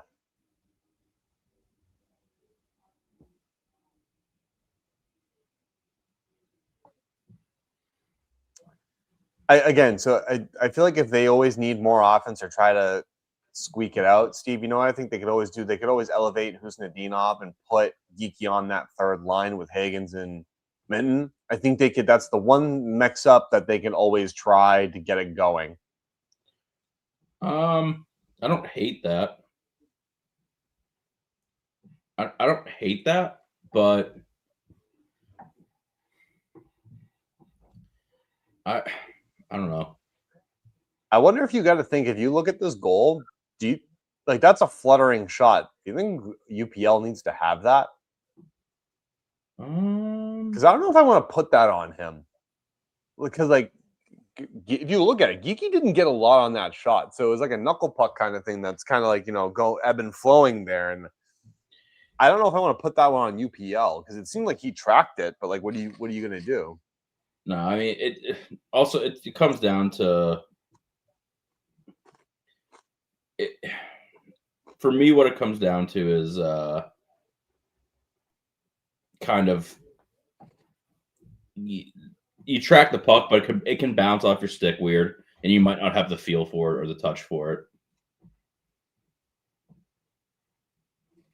Yeah.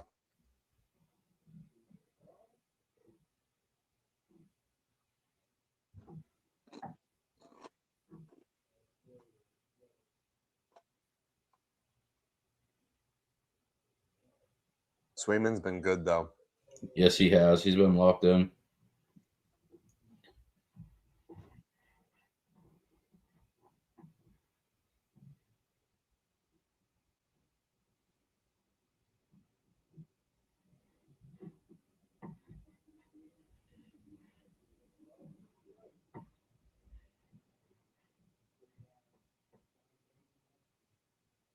This game's not going to end 1-0, so I'm just curious to see what else is going to happen here. Yeah.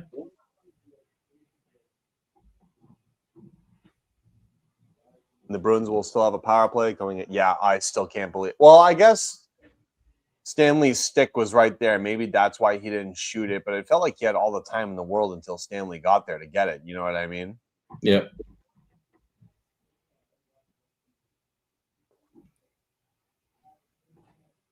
I'd love to see Hagens get. I'd love to see Hagens get a point. I'd love to see him get a goal.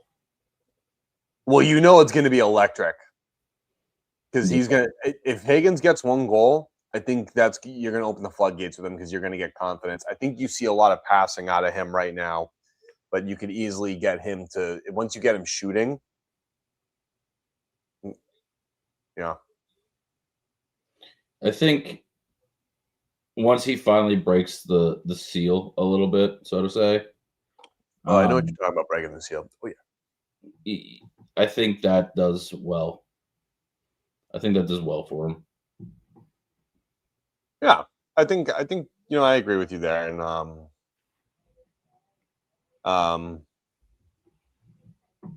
it's kind of like, I don't know. Just trying to think, but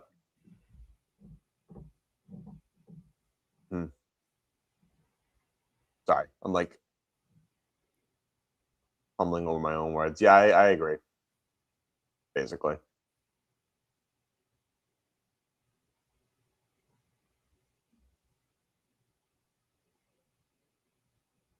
Fans listening, what do you guys think? Bruins got a shot at this? What are you doing? Honestly, Steve, like I'm just happy to watch some Bruins playoff hockey. I think it's just we're fortunate to live in a time where I think the Bruins are still kind of in it, where we still have kind of some hope where we can rebuild this team very quickly. Not to the degree of which I think Montreal has built their team. I think we could definitely build it enough to the point where we could do a 5-year run, not a 10-year run. Like Montreal is set up. It's too early to even predict what type of run Montreal can go on right now.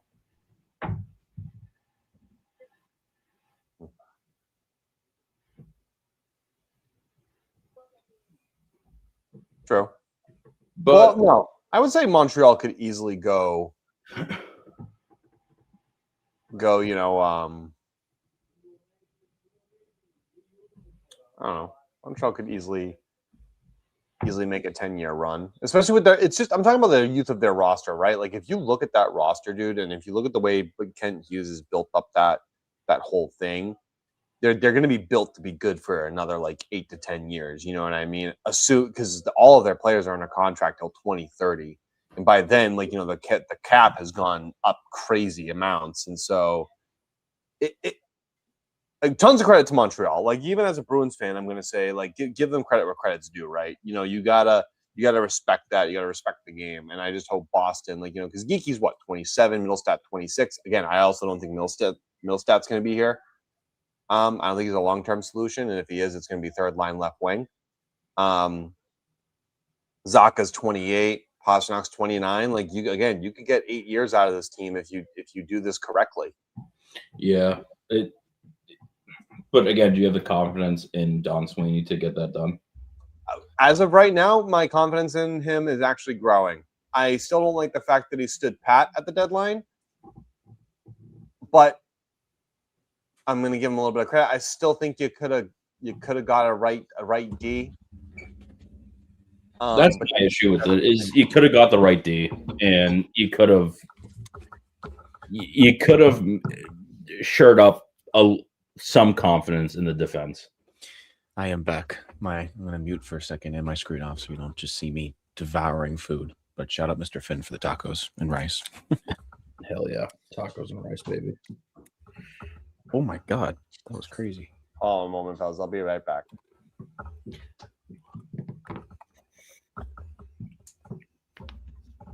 What were you guys talking about?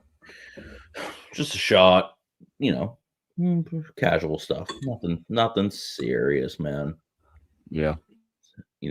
Montreal could potentially, go on a 10-year run of playoffs and with the youth of their roster. Yeah, they're looking solid. I say definitely 5 years, but 10 years, there's a lot can change in 10 years, Oh yeah.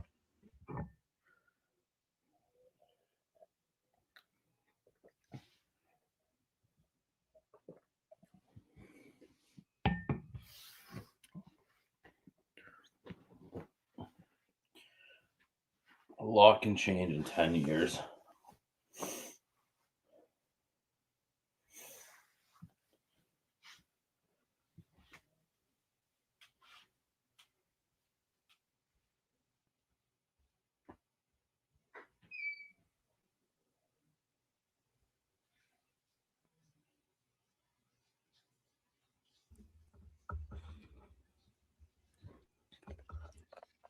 Swayman looks stone cold, dude.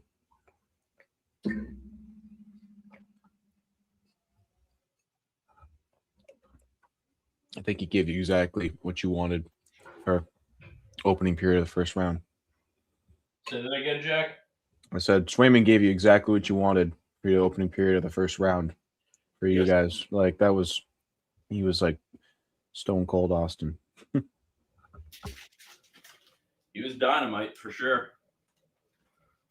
Definitely dynamite.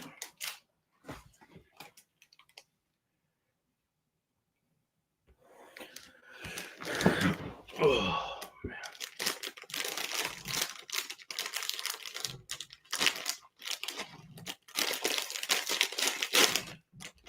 Getting some snackage going. What you snacking on? They're called Drizzlicious. They're like rice cakes. Love me some rice cakes. Honestly, same.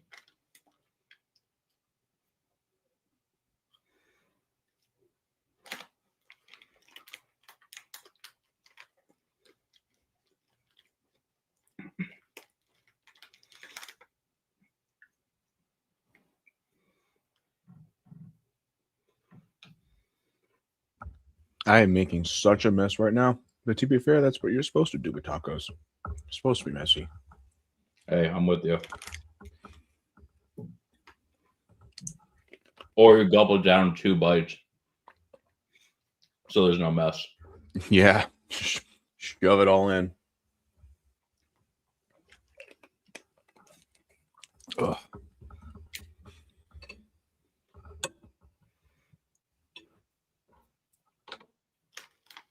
Oh, Piper, do not come up on my desk now as I'm eating. It's just like a shark. Just stalks.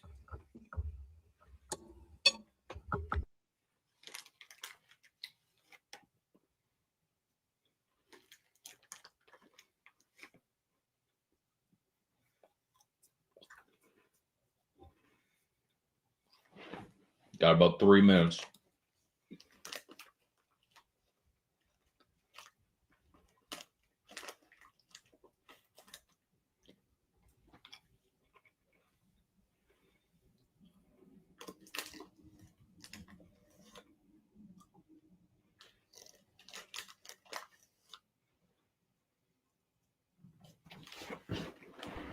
Dude, I could be ASMRing so hard right now, but I'm just not going to do that. Hey, that's okay. What did you just say? We could be ASMRing. By the way, Oh we my have god, that's when you come back when I say that. Oh my god. I'm like shoveling down my food right now, and my mic's right next to me, and obviously I'm muted. But I just said I could be ASMRing so hard right now, but I'm just not going to do that. I mean, I know some people like it, but I don't know how much of our viewers really would like to hear me slurping down my food. I guess you'd be surprised. I mean, that's funny. Either way, guys, we have a special guest right now. My beautiful fiance has just joined the chat. Quite literally. She's like just sitting next to me. So, Hell yeah. Hi, guys. Hi, Kara. Hi, Kara. we're up 1-0, and you think they'd be like so excited. Kara, like, gee, the Bruins, they're up 1-0. Like Jack was. Yeah, let's go. He was just like, I'm ready to have my heart broken. All right. I'm dialed in right now. Yeah, yippee, Steve. I'm dialed in. I'm eating rice cakes, dude. What do you want from me?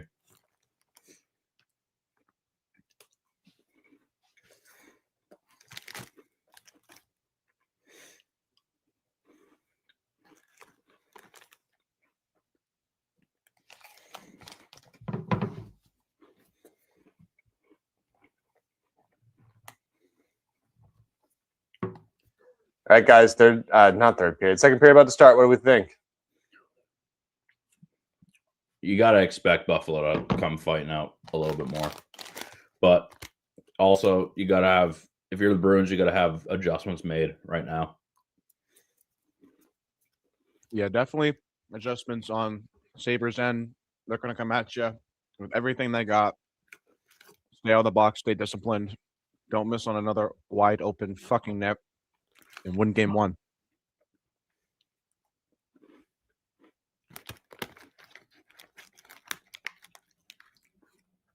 Legit. One period at a time. 40 more miles to go. Birthday cake rice cakes. That is definitely a thing. I am showcasing that. If that exists, need it. Actually, I was about to grab the birthday cake ones, but Oh my god, her comment just popped I up. grabbed That's awesome. more ones. Also, now Piper's up on my desk, and she is great white shark stalking my food, or just like looking at my food. Okay, so that means you got to turn your camera on, buddy, and we got to see it. Well, no, you wouldn't be able to see it if I turn my camera on. I'm going to finish slobbering my food. What are you Oh, having? what? What are you even having? Tacos and rice. Oh, Yeah, we just got fucked. that's a stupid call to make.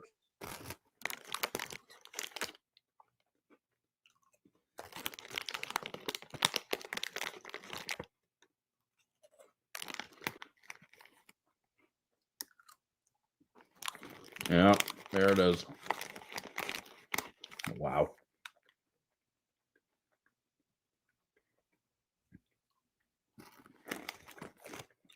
That's a dumb penalty to take when you're on the power play to start out a period.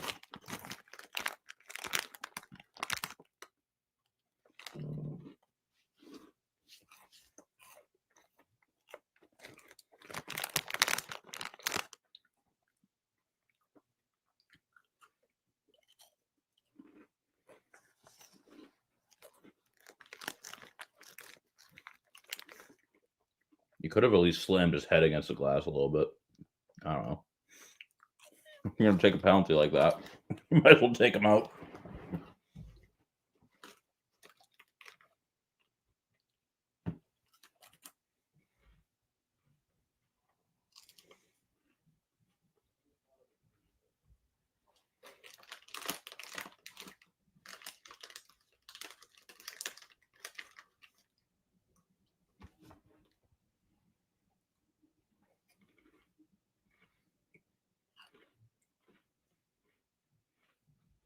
I'll turn my camera on at least. I'm finishing up my rice. I just felt like announcing that to everyone.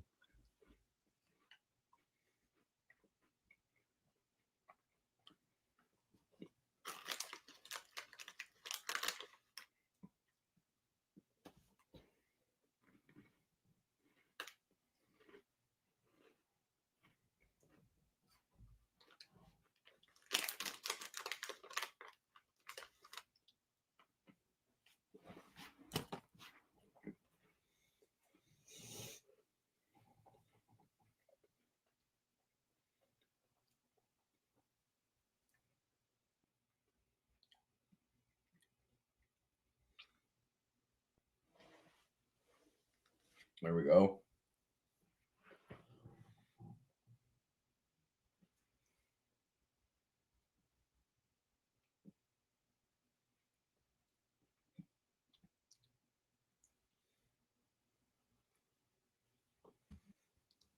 I love Frank's Red Hot sauce so much. Put that shit on everything. That with taco sauce on your tacos, bro. Elite combo. You know what I love? Taco Bell now sells their hot sauce in a bottle. Oh, Oh, they Okay. do sell that. That's right. But hold Oh, on, like I had Jack try this Hidden Valley Ranch taco sauce. ugh. No, it's really good, but I can't find it anymore. Like I don't know where it is. It just disappeared as soon as you found it. It was gone. I swear it existed. Because it's not good. No, dude, it was good. It was good, Steve. Steve, I can cook semi-decent tacos. You're a pretty good cook, Cam. Like every time I've been over, you guys have fed me. Yeah, suck it, Steve. What'd you say? Steve's the master of potatoes. Like I'll always yield to Steve for potatoes. Steve knows how to cook great potatoes. I can't believe we had a portion of the podcast like after Thanksgiving or before Thanksgiving where Steve just talked about potatoes for 15 minutes straight. I was intrigued, bro. Like I took a lot of mental notes there. I'm gonna be like, all right, I need to wake up at 5 a.m. to do potatoes now. Hey, listen. If you want it to taste good, you got to put the effort in. Well, and you're making like what? You made like 3 different types of potatoes. So Yeah, I made like I 30. think you made like mashed potatoes, like the thinly sliced potatoes, like au and gratin. then au gratin. That's what it's called, au gratin, and then like roast potatoes. Potatoes are the best, man. So versatile. Yeah, we've been living off of them for hundreds of years. So Listen, you got to figure it out, right? yeah. Imagine potatoes from the 1700s. I wonder what those tasted like. Probably way better than what we have now. Food quality's just gone down over the centuries. Well, I get actually, no, you could argue like very early on, like the food quality wasn't that great because we have the best sanitation in place. But I love that we're talking about food like this right now. Everything would be canned or salted.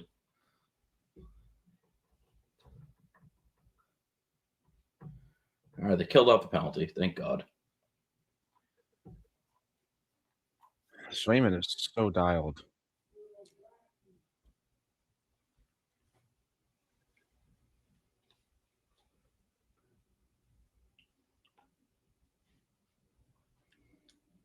Bro, I need to see someone just step up and light up a buffalo, man. Like light up a saber.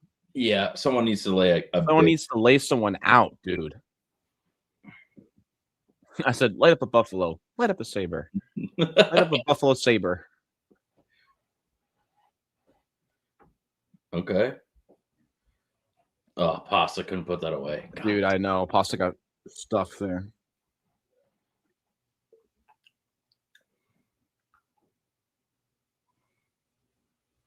He should have gone the shot off. He should have got it on the backhand, gone straight to the forehand, and roofed it. He could have got it. He took it in too tight. Like, if he just pulled that back to the forehand and just tried to tuck it top left or top right, dude, he could have maybe got one there. I'm still not over the empty net. Dude, like, just not how even. do you have your eyes down that long?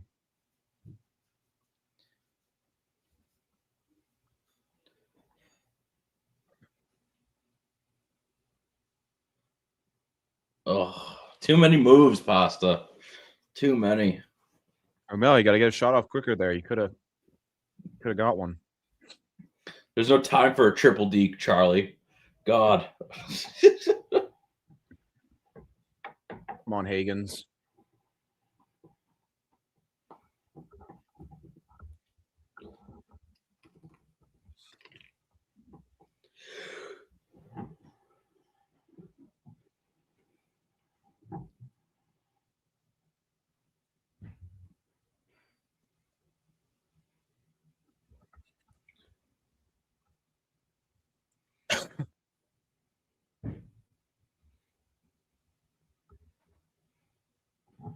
Attaboy Sway. I forgot Arvidsson went to the Cup final in 2017. Predators. Did he really? Yeah, he was like a rookie back then. No. Well, he was no. His rookie year was like between 2012 2014, I believe, like somewhere in the early to mid 2010s, and then by 2017 he was like a young veteran. Okay. Or it could be wrong. It could be earlier or later. But he did go to the final.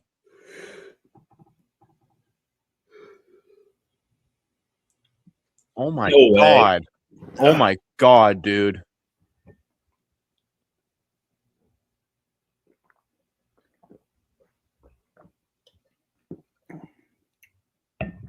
No, they have mentioned Buffalo has 18 shots. We have 10. They are on the advantage for that, or have the advantage. We got to get more shots. Pucks on net. You also need to not let them just have open shooting lanes like crazy. I know. They need to tighten up a bit. Buffalo's going to get one if you keep doing that. Yep. And it won't be a pretty game either. You can only count on Sway for so much. You know, he might give you a game where he lets in like 1 to no goals, but oh my gosh, get it out. Fuck, dude.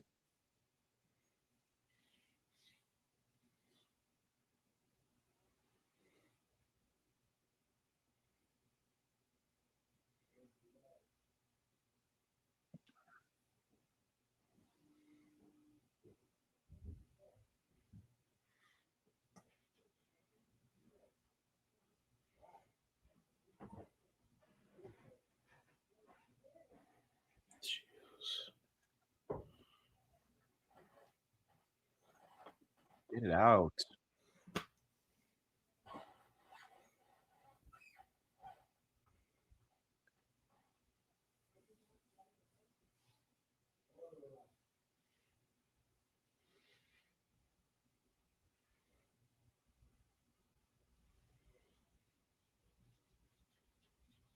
Zadorov had a good hit.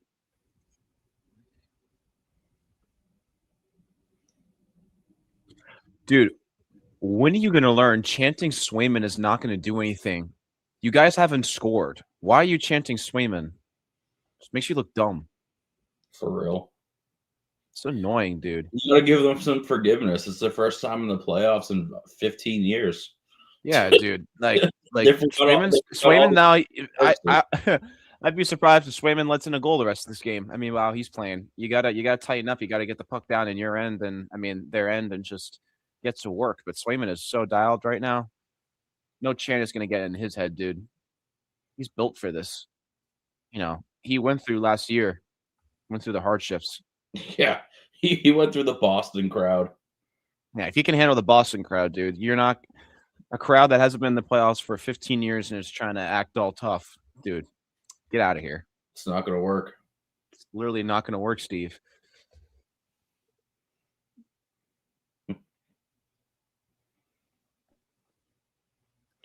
Oh, Corrali looks gassed. Ooh. Yeah.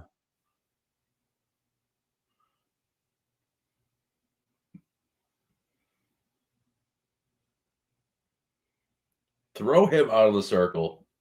My God. Or don't.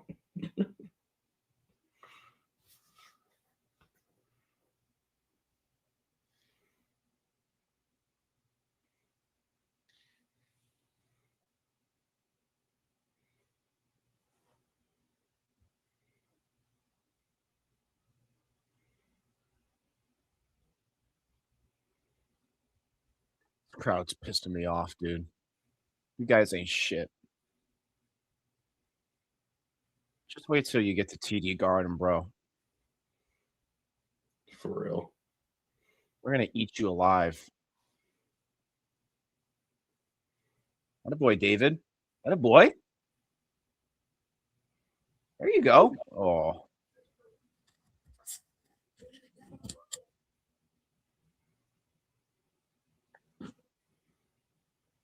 Dude, Pasta with that chance, man.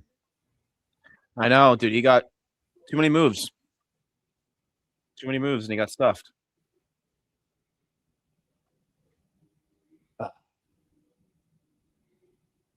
Ooh. Pasta just did the dip and twirl. Yeah, he's having a good game. He just needs to bury one.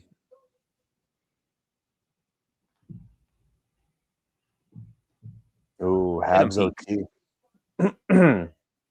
What did you say about the Habs? Did you say something on Habs Habs? about to go to OT on the power play with Tampa. Dude, I want to see Habs win that series, bro. I would love to see the Habs win the series because if the Boston moves on, I think that's Like we slightly talked easier about. than Like we Tampa. talked about. That's a better matchup. Well, yeah, because Tampa's just had our number. Yeah, and there's just we got Vasilevsky. So I mean, yeah, that series is going to be tough either way. I don't know, dude. Dobish, he's been playing great.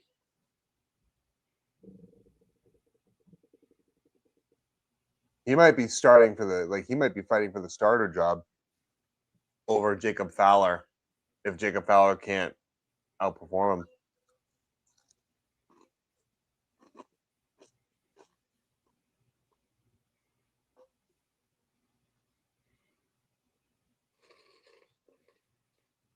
Where's Mr. Steven? I'm here.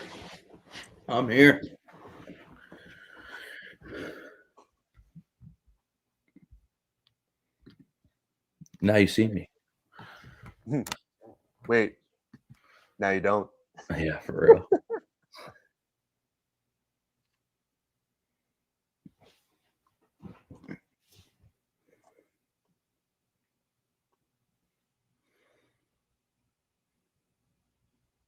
That can't be icing. Yeah, like Hey, why are you mad about that? Byram dove for the puck like that. He made a play for it. That's not icing. Here we go. Here we go. Here we That go. was insane.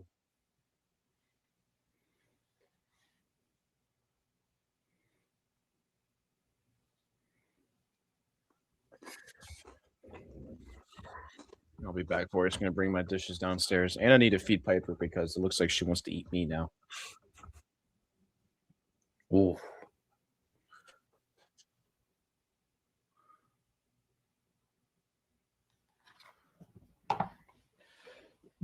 I'll tell you what, Swayman's not happy with the amount of barreling in on him. Someone needs to defend him.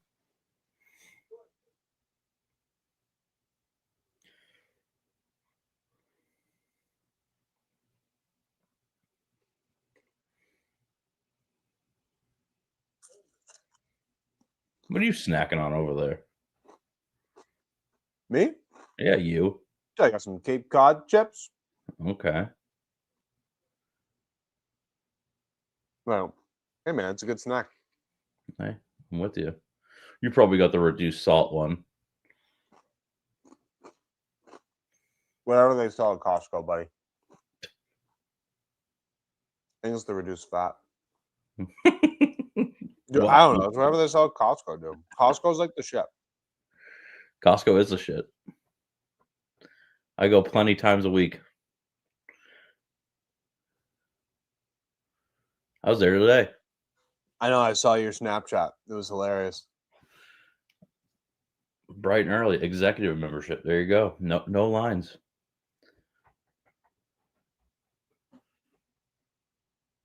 Oh, no lines? What do you mean no lines? No lines. If you have like the executive membership, you're allowed to go in an hour early.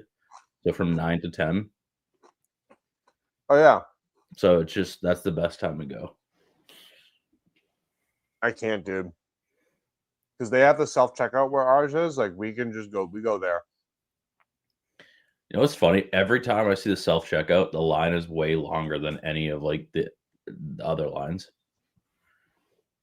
Our Costco is kind of small, like small-ish, too. You go to the one in Nashua? Yeah, that one's like pretty small. It is small. I don't like that one. But the one in Danvers is the worst.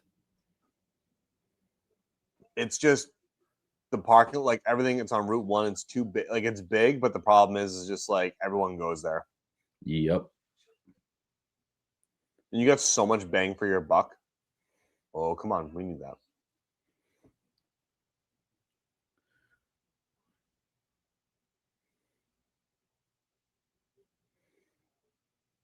Come on, get it out of the fucking zone.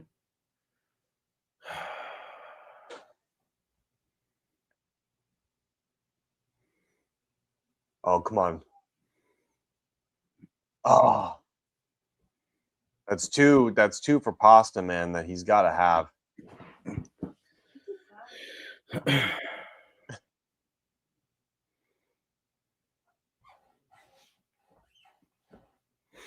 That was a beautiful saucer pass, too. That was flat all the way. He went from making too many moves to no moves. It's like, come on. I think he was just going too fast and he didn't want to risk losing it. You make one move, get an opening, and shoot it. That's it.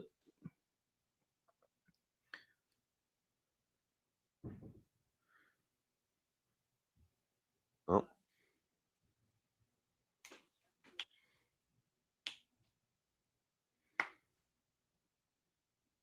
He's already played 10 minutes.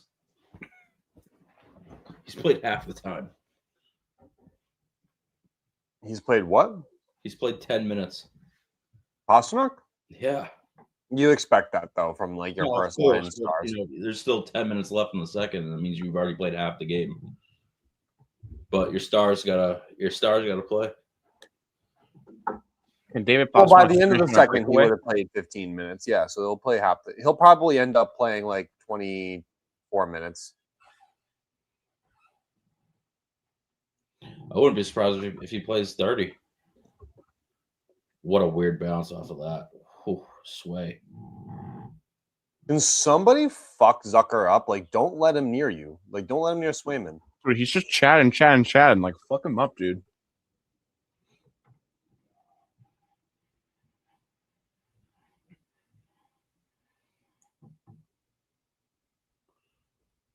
Oh, wow. Montreal. Yep. Slavkovsky with the hat trick.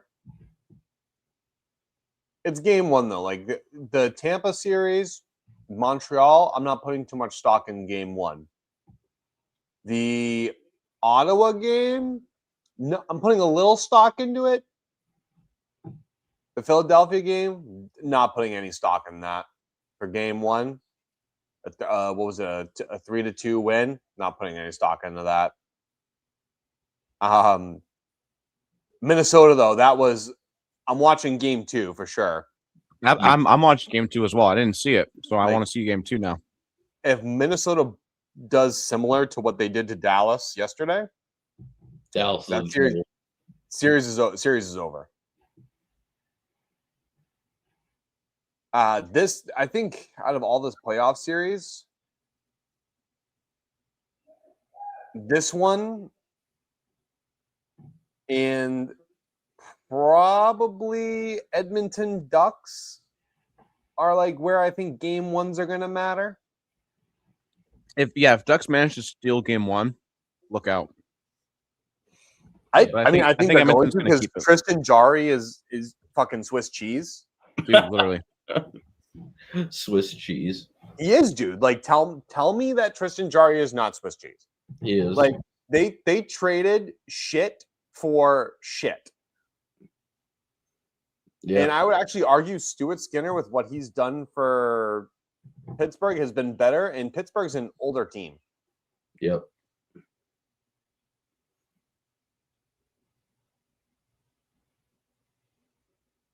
Oh, come on, guys. Where nobody's home.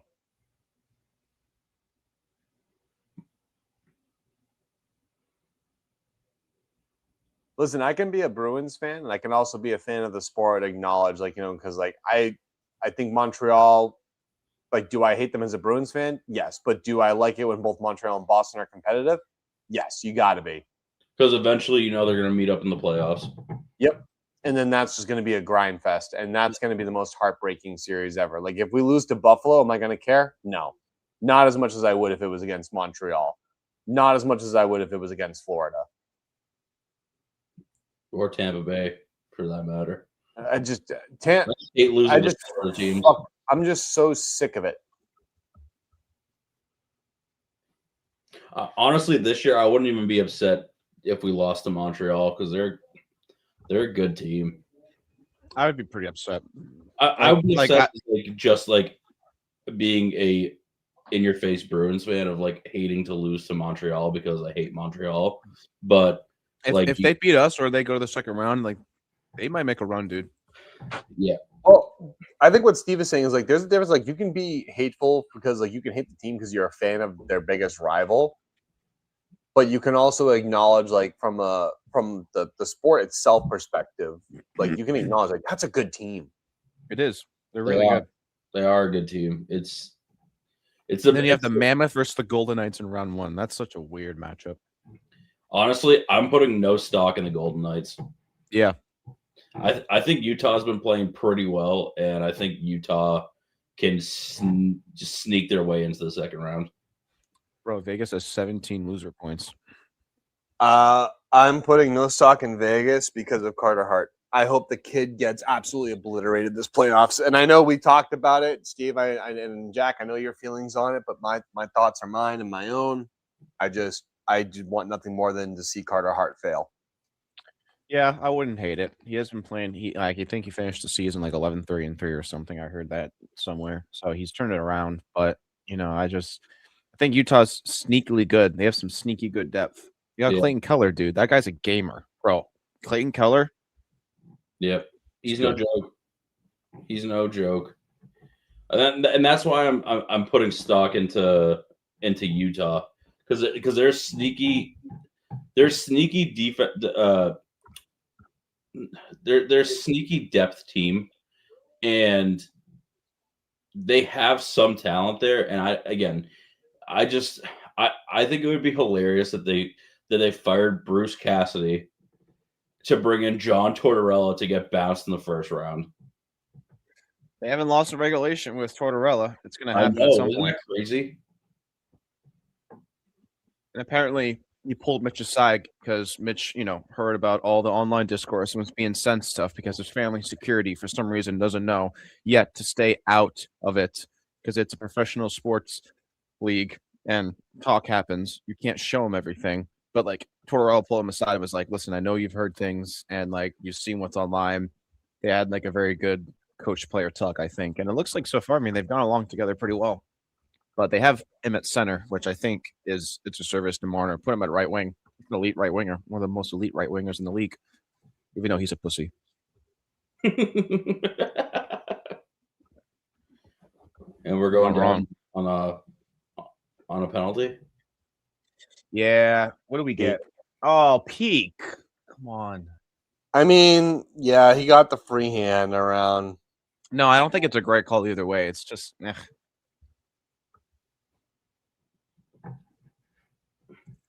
Like,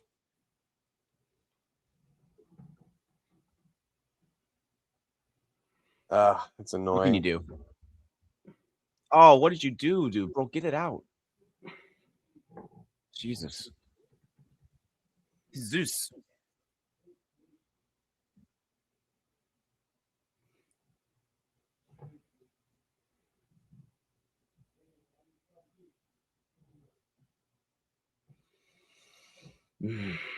Thompson, man, 4 shots. Malone. Ugh.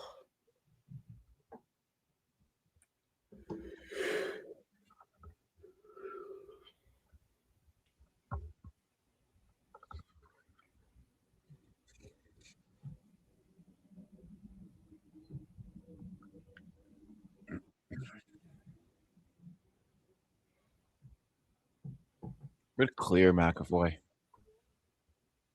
Dude, they're out shooting us by 2. Ugh. What do you mean by, you mean two times? Yeah, I keep saying it by 2, but it's like by 2 times. That's atrocious. I mean, guys, the reality is like, what are you gonna do, right?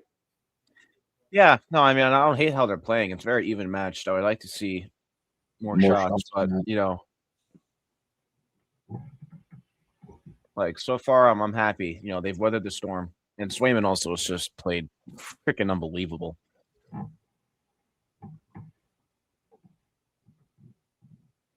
My dad's downstairs watching the game on the couch with our dog. Wholesome.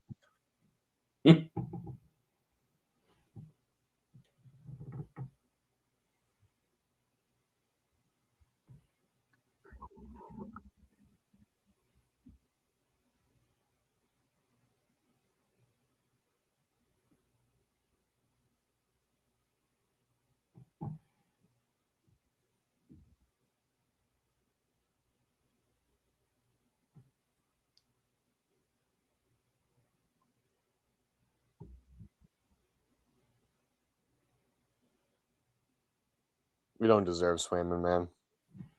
I know. What a bounce back, man. We've talked about it all year, but like so well deserved. Like could not be happier for the guy. He needed it. You know, he needed a year like that, and it's unfortunate it came when he was signing a new contract, so it looked really bad on him. But he's bounced back this year. Like just snags it right out of the air. Dude has ice in his veins.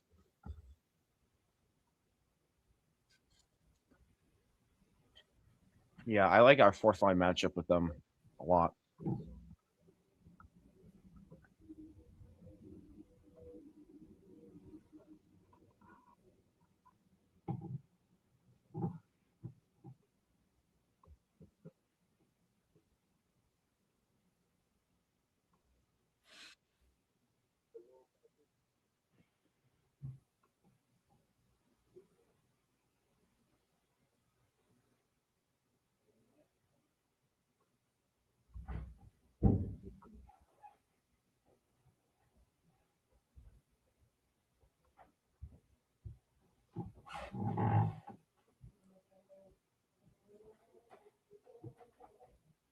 Yeah, man.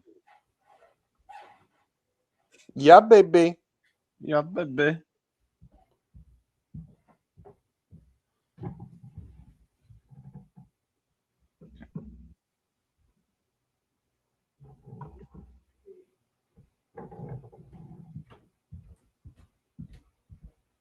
Man, what a time to be alive. Really, dude. Oh, shit. Man, Montreal takes game 1. I know we said that already, but Still not over it. Yeah, again, I just opened up Twitter and it's right here. So not putting like any stock into any of it. it's gonna be a long series, dude. It is. It'll be a grind fest. They only had 19 shots and Tampa Bay had 23.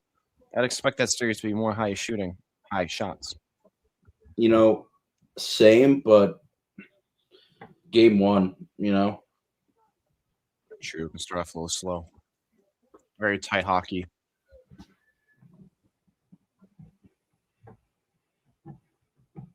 Lindholm with 27 points and 40 career playoff games. I love Elias Lindholm. I'm seeing so many guys wear the goat head jerseys. I miss those jerseys.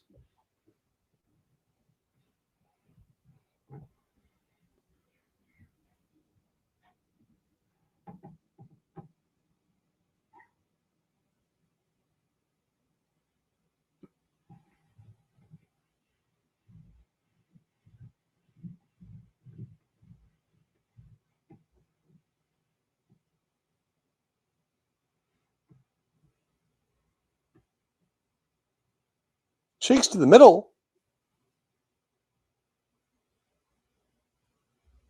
What? That was what they said.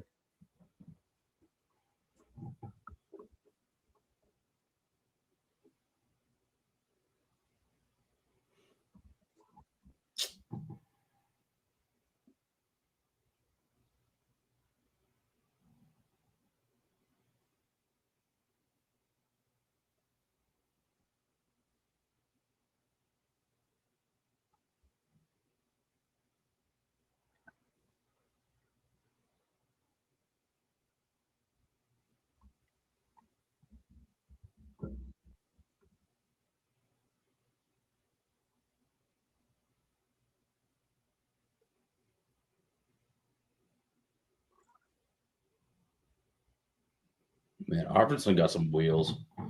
Oh.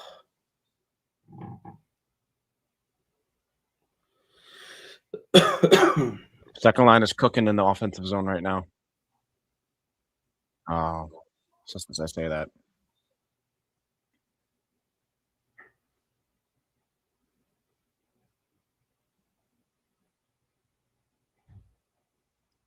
Buffalo crowd is getting antsy, man. They're not liking it. It's still 1-0.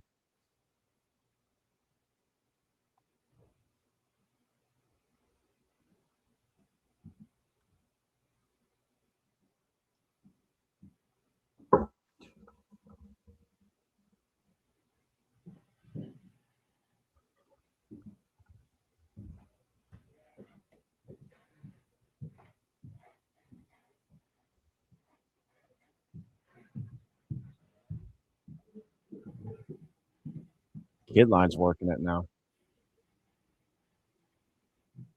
Like the Cub line, little Cub line, whatever it's called. Cub line.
Offsides. Yeah.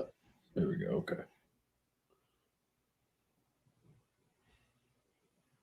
Fourth line is now working. Damn. Ooh. Off the boards.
You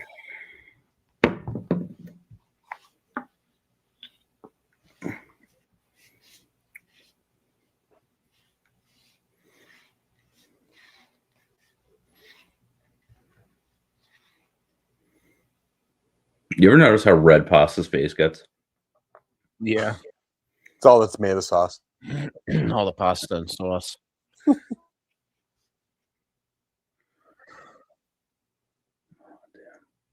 Oh my god! Please tell me you're about to see that Josh Doan hit, the hit by Zadorov. Dude, Swayman literally ice in his mother fucking veins. Another glove snag. Oh boy, what a big hit! That's what we're looking for. That's what we're looking for. That's what we need. Right on the shoulders. Hard contact.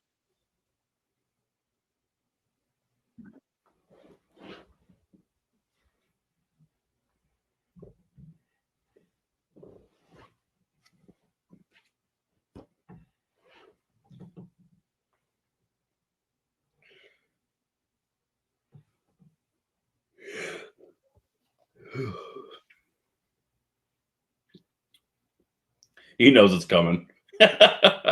He knows it's coming. The Doan hit or the Lil Z hit. He picked his head up and saw it was Zadorov. He's like, "Ah, shit." He's like, oh no, I'm going down. Oh God. Oh God. Just protect yourself as much as you can.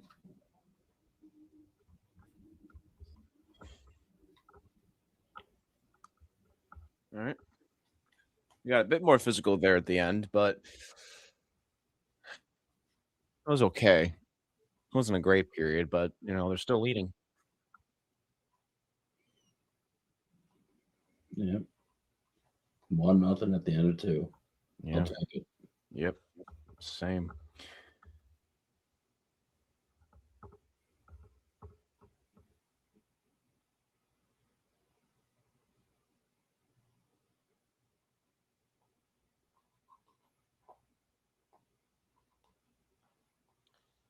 I don't know, fellas. I'm feeling it. Yeah, feeling a G1 win. Yeah, I guess I just have some faith here. What is PK Subban wearing? Looks like he's got holes in his shirt everywhere. What is this?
I don't know, guys. What do you feel going into the third period?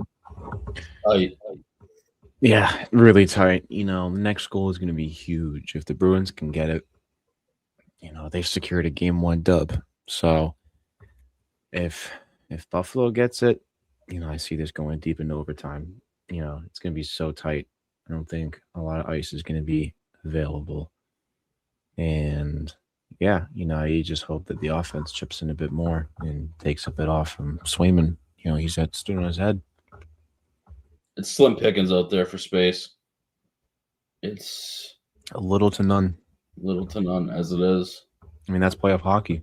Exactly, but we need Pasta to capitalize on his opportunities like that. He's had like 3 this game, dude.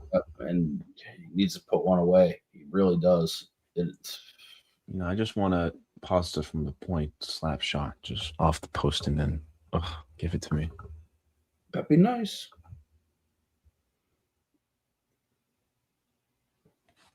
Hell, I'll take any other.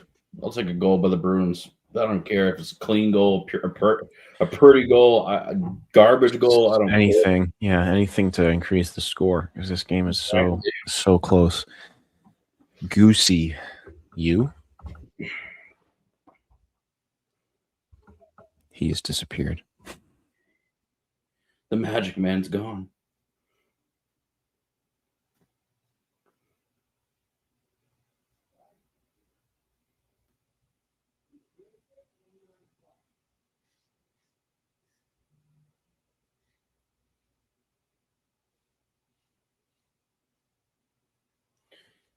I think it's gonna be a tight third period, though. It's Yeah. this is when I start getting nervous going to the third period. Oh yeah.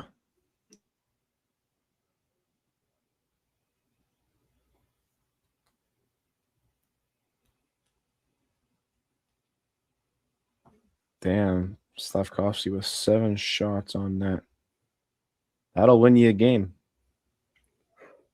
Jackie boy, what time's your flight tomorrow to Florida? 8 a.m. Ooh.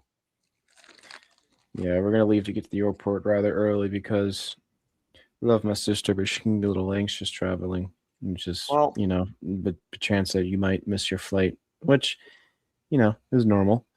And TSA is much better than it was, but we're not taking any chances, isn't it? With being a busy week for spring break and tomorrow's, Patriots Day. Just not going to take any chances. Marathon Monday, right? Yes, sir.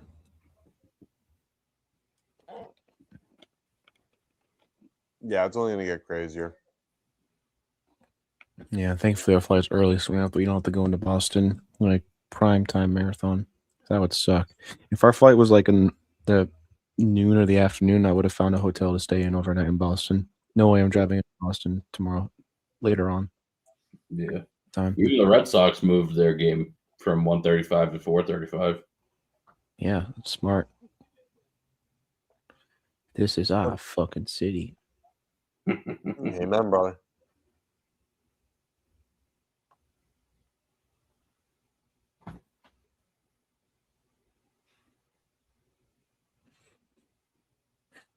Well, one thing I'll say about this game is that their Bruins are leaning on Swayman a bit. Oh, yeah, dude. You're not going to be able to win a series like that. Yeah, you need to have your guys step up. Yeah, so if they can get a win out of tonight's game, I'm pretty sure Sturm is going to be like, hey, Sway, you have something to say? He's going to be like, yeah, don't put it all on me. Yeah. But I think if they can, get a W, they can at least look back and see, oh, wow, all right, we needed to limit a lot more chances and take it off Sway a little bit. And also, Pasta and Geeky need to bury those chances. Like, ugh. Yeah, they really do. Yeah, I'm sure Geeky's gonna be kicking himself for that one, but what can you do? What can you do?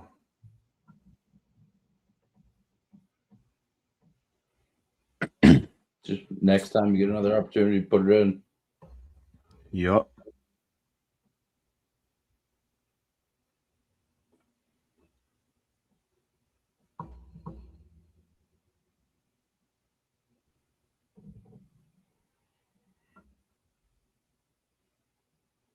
Yeah, I saw someone post on Twitter, and this genuinely angers me. Like when they keep saying, "Oh, McDavid, at age 29, blah blah blah, doesn't have a cup, blah blah blah blah blah." Right? It's a team sport, bro. He alone can't win you a cup, and he almost did. He almost did in 23, 24 by himself. Yeah. Then there's a reason why he was the Conn Smythe winner. Well, he was 24, 25. He was the Conn Smythe winner. Steve, are you sure? Oh, no, I'm sorry. You're right. 23, 24. He won it 24, 25, I believe. Yeah, because Reinhardt won the Conn Smythe last year, right? Yeah. Right. Which Absolutely. I really don't think he should have got it, in my opinion. I think Marchand had a significantly better series, or significantly. Wait, no. Didn't Sam Bennett get it? I thought Sam Bennett. Yeah, it was Bennett. As soon as I said it, I knew I fucked up. They're all the same to me. All that team is just a bunch of rats. It is what it is. Bunch of fucking rats. I mean, I'm just sick and tired of people saying like, "Oh, McDavid's not great." He is. McDavid's a phenomenal player.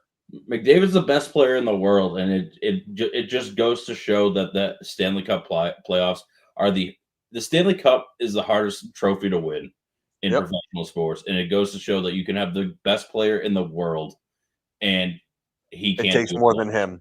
Exactly, and you know what? If he had semi decent goaltending, he probably already would have got a cup. Honestly, if it wasn't for Bobrovsky in 23-24, he would have had it. Bobrovsky game 7.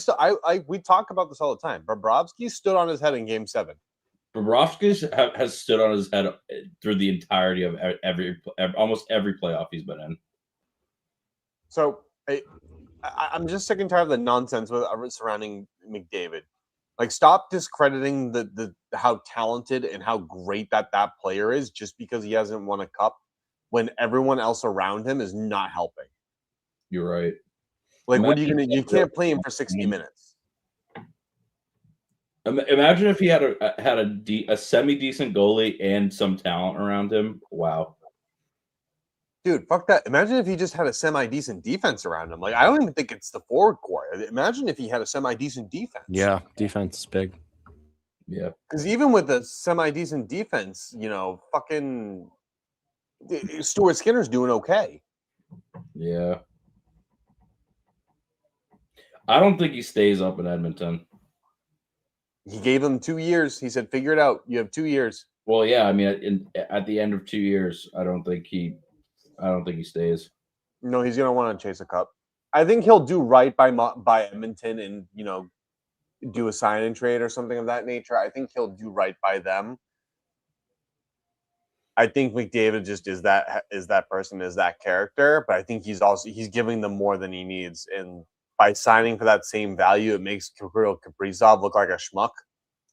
I think he's already given Edmonton everything he possibly could, and if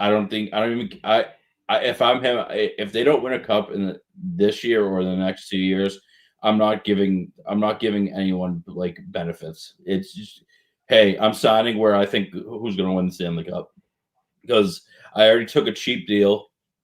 I gave you a lot of leeway to stay here to make it happen, and look what they've done. They haven't done anything for him. They name one thing that GM has done to improve that roster and help McDavid win a cup. They haven't, but you're not gonna. They haven't. You're not gonna get that answer out of me. Michelle Jocelyn just posted saying Swayman's standing tall so far. Yeah, he is. He's been the backbone, man. Like, we're gonna give you a little highlight here as well. Yeah, there's really not much else to be said there with that. I mean, it's true. Just standing on his head, nonstop, bailing you out. And to be honest with you, it's great to see. You want to see it, but you also want to see Boston not have to lean on that goaltending that they've basically done all season. So, a big third period coming up. Swayman's obviously going to be a factor in it, and I think what needs to be an additional factor is Pasternak also needs to bury some of those pucks, because UPL made it look easy. Yeah. Oh yeah. Yep.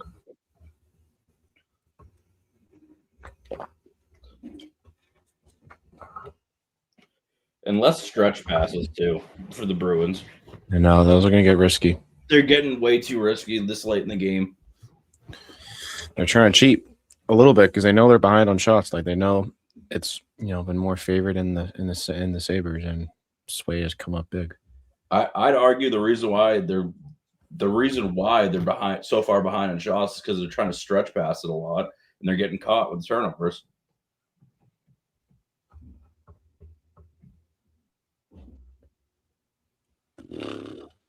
Jeez.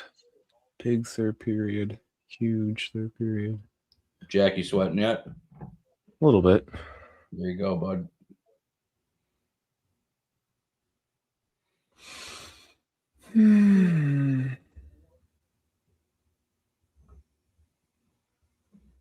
I just saw on Twitter the funniest thing.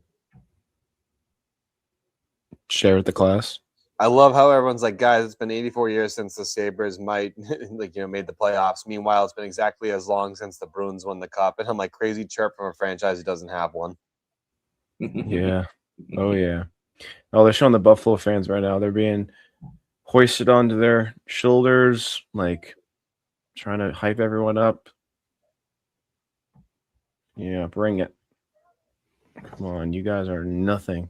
You got nothing.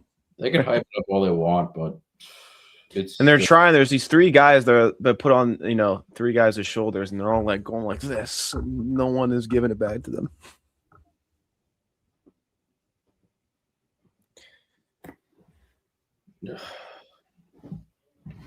I'm sweating here. God damn. They win the period, win the game. Yeah. 20 miles.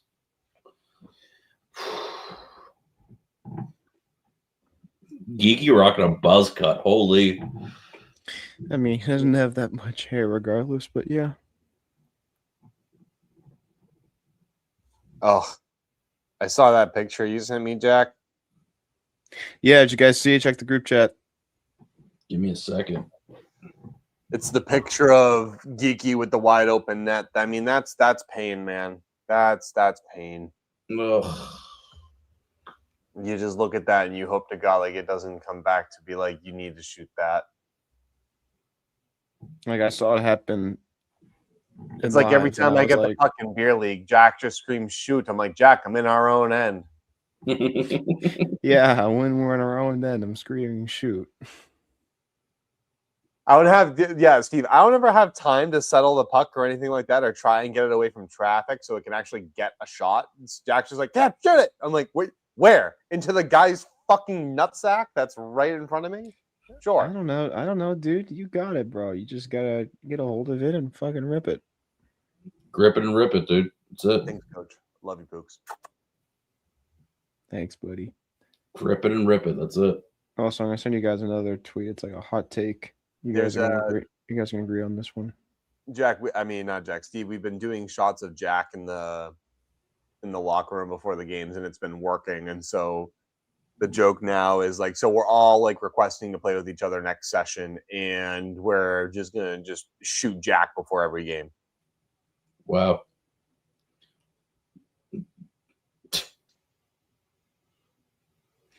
Man, Buffalo being Buffalo hype over it helped. nothing. It helped. Wow, that is a clap. That is a clap. Okay, Michelle. I like that clap. I like that clap back, Michelle. Hype over nothing. That's true. Go break a table over nothing, Buffalo. Fuck you guys. Kick rocks. All I know is the Home Depot sales for those foldable. It's gonna go through the roof, man. They're like, yes, it's playoff season again. We're gonna see a spike in sales. It's gonna help our expense reports. The second Home Depot or anything like sees a Buffalo team makes the playoffs, they put they hike up their table costs. They just put them in front of the Home Depot and be like, please take them. Oh man, dude, they're crazy. Dude, Buffalo is a sports town. I don't really care. I really don't hate anything about Buffalo. No, I know. I respect Buffalo. I mean, they do have deep roots in their You want to know culture. pain? 15 years of no playoffs, that's pain. You respect those fans. Exactly. Like, as much as they're pissing me off with their swimming another chance, like, listen, they're excited to be there. Like they've been, again, there's kids who started elementary school who are just finishing school, going off to college, and they're finally seeing their playoff. I mean, their hockey team in the playoffs. So like, fair dues. It's not their fault. Their town's a shithole. I mean, I'm sorry. I don't know. Steve's like it's not their fault they suck. They're shitholes. It's not their fault they suck. It's not their fault. Buffalo's a shithole. Like it's really. You ever drive through there? Don't. It's not worth it. It sucks.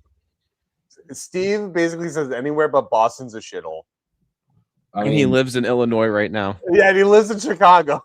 listen, it is what it is. It's life. And that's the way the cookie crumbles, baby. Cam, you guys on Thursday, bro, you better give it your fucking all. I wish I could be there, but I'm gonna Jack, choose I'm my done time. blocking shots. I took 5 the week before last, and then I took 4 all in the same spot on Thursday. I'm not even trying at this point. They're just shooting it into my fucking ankle. The pucks just like you, man. They just find their way to you. Mark tapped me on the butt. He goes, "Thanks for the block." I'm like, "I hate you." You're like, yeah, you're welcome, bud. Fucking hurts. Mark's been playing great for our playoffs too, bro. He stepped it up big. Welcome to playoff hockey, Cam. Jesus. Yeah, he's like, come on, bro. Steve, you take like 5 shots straight to the same area and tell me it doesn't start to hurt after the third. I have, and it does. Yeah. Suck it up. You wanted this. Listen, I'm fine with it. It's just like, holy crap. Like, it was just like 1 week where my fucking feet don't hurt me. Just 1 week. 1 week. I Ice don't it. make millions of A dollars. leave in ice, bro. A leave in ice. That's all you need. Icy hot. Shaq approves. Shaq approves. That was Well, good. 1 That was week, good, fellas. right?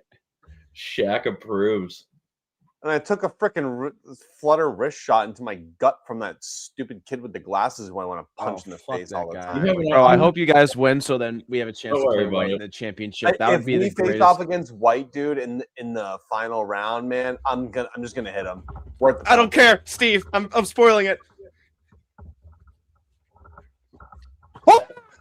Let's fucking go! Let's go! No, he did something. Fuck yes. He did something. It's something really good. I'm gonna shout down to my dad. Hold on a second. Mom, the meatloaf. My dad and I just both went, woohoo! Let's go. Yeah, baby! Oh my god, that was awesome. I heard my dad from downstairs go, woohoo! Lindholm. Let's fucking go. Suck it, Welcome to Buffalo. Boston, Lindholm. Thanks for finally showing up. That was my post on Twitter. Elias Lindholm did something. That's it. Just put it on there. That's all I did. Let's fucking go. That's an insurance Bro. goal right there. Dude, they're pissed, bro. They're so And pissed. now I'm Buffalo is eating, still dude. chanting I'm Swayman. eating this up right now, bro. I'm so eating this up. And somehow Buffalo is still chanting Swayman. I guess they just didn't look at the scoreboard. Well, you have They Zadorov. just they You have can't Zadorov wide tell the open. difference. They can't tell the difference between 2 and nothing. I guess.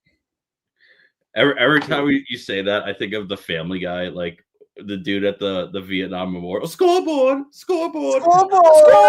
Oh, what happened? You were Buffalo. I killed him. He died like bitch. Ha! Gay. This is what they get for making a pretzel saber in the shape of a weenie. Like you brought it on yourselves, bro. It's okay. Oh, bums. Losers.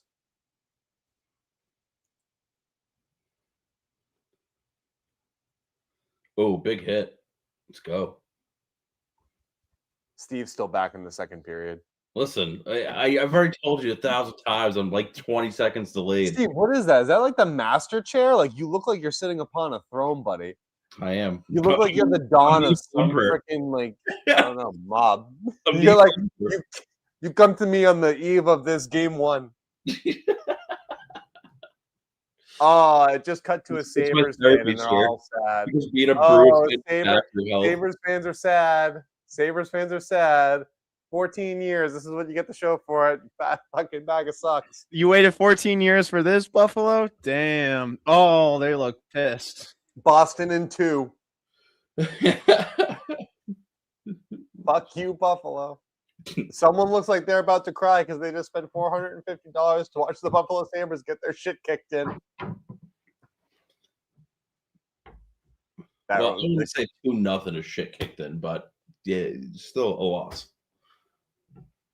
Dude, the face-offs, Elias Lindholm has won 62%. That's big. 8 of 12.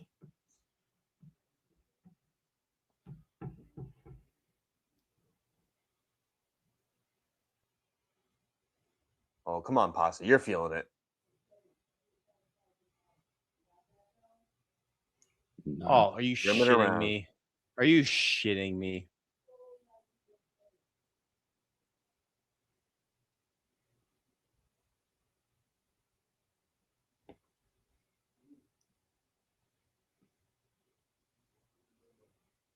I don't know about that. Oh, that was a big hit. God damn.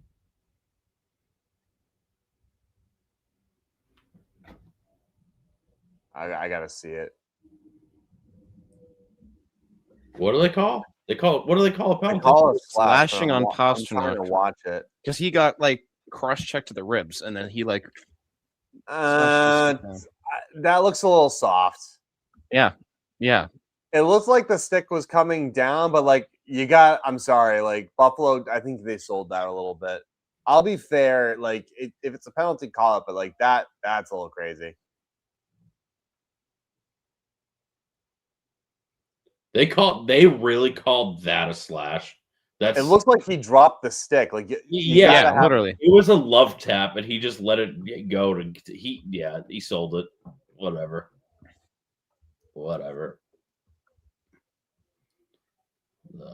That's so Good stupid. clear. Make him pay. Fuck him twice. Score down a man. Shorthander. Let's go. Fuck him. Breaking news: Elias Lindholm did something. Yeah. Stepped up big, dude. You need your star players and maybe someone who's signed to like a 7 point. Dude, once he starts $1 million contract. Once he goes to third line center, he's gonna be phenomenal. Once like we get the 1C and like Minton takes over 2C or something like that, Lindholm's gonna like. What do you do with Zaka then? Huh? What do you do with Zaka then? Yeah, but Zaka he's gonna be put on the wing. then he's gonna be the most expensive third line center ever, bro. I'm okay with that. With the way the cap is going. Zaka wins a lot of faceoffs. He's valuable in the dot. Sure. So is Lindholm.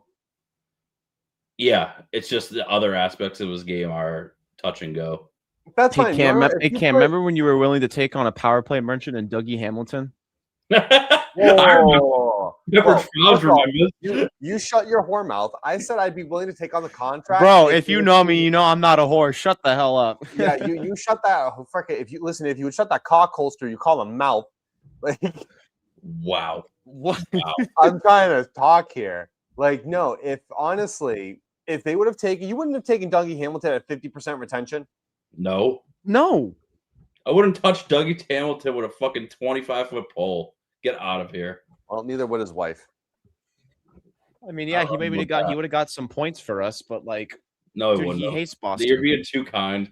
Dougie Hamilton is a power play merchant, and even then, it wouldn't fix our woes on the power play. Jack, I did not mean to call your mouth a cock holster. That's an insult to cock holsters. Dude. I don't care, man. You're creative. You're creative. You're creative. You know, you're a special guy. You got an interesting brain of yours. The stuff, the little like similes you come up with in the chat, I'm like, bro.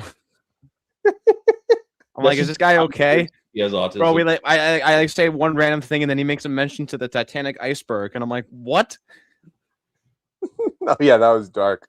Yeah, I like stared at my phone for a few minutes after. I was like, did he actually just say that? I can't believe it. Jack, if I'm not making fun of you, it means I don't love you. Oh, I know, dude. Trust me, like the game audio was overlapping with what you were saying. I didn't even like fully hear your insult, but you know, I respect it.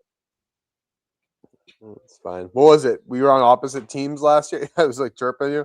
It's good. Then I would just go and take the puck off your stick every time. So I know. Listen, I fully acknowledge that I am not good at hockey. I know the sport well enough. You're better than other people I know, dude. Hey man, I'm getting there. No, I can't wait for. So Steve's brother's gonna join us. I can't wait because John is really good at like getting in front of people's face and going like. Dude, he needs to go up and play against White and go up to the guy with glasses, be like. Yeah, it'd be two assholes with glasses doing that to each other. I did just kind of out. I just outed Riot, dude. Whenever I used to go play with him at Hockey Town, he would like fuck with the teenagers. He'd be like, "I'm gonna get you. I'm gonna get you." Dude, what? And it I just outed someone that we play against in men's league, but I doubt he's watching the stream. So who cares? Fuck him. Who cares? I have his number. I'll fuck him up. You guys have to win this week, bro. Dude, Sammy Jake- coming back? Sammy coming back? Jake finally passed it to me like when I was open on the wing side. I was like, oh, Jake, you do love me. And I was too starstruck to shoot it after that. I was like, Maybe if you were a little bit faster, you get into position, you get more passes to you. But hey, No, whatever. can't. Jack will tell you my speed isn't my problem. It's my hands can't keep up with my legs. No, they can't. And if they did, you'd have like 10 goals this season. Like Jack will tell you, like it's not my speed. It's It's your Because hands. I have a hard Steve, time, I will like- get him the puck, and then the puck just fumbles off his stick within 5 seconds. I'm like, God damn it, Cam. It's unbelievable. unless it's a one timer, unless I plant my fat ass in front of the net, then I'm moving. You'd But still- everyone else, the gonna- second I get gonna- the puck on defense, what was it, 2 games ago? Like I get the puck on deep, like the guys start me on defense, and then all of a sudden Jim just goes, Cam had like 7 assists. like, I'm like, yeah, I could pass it. Gonna plant that fat ass in front of the net.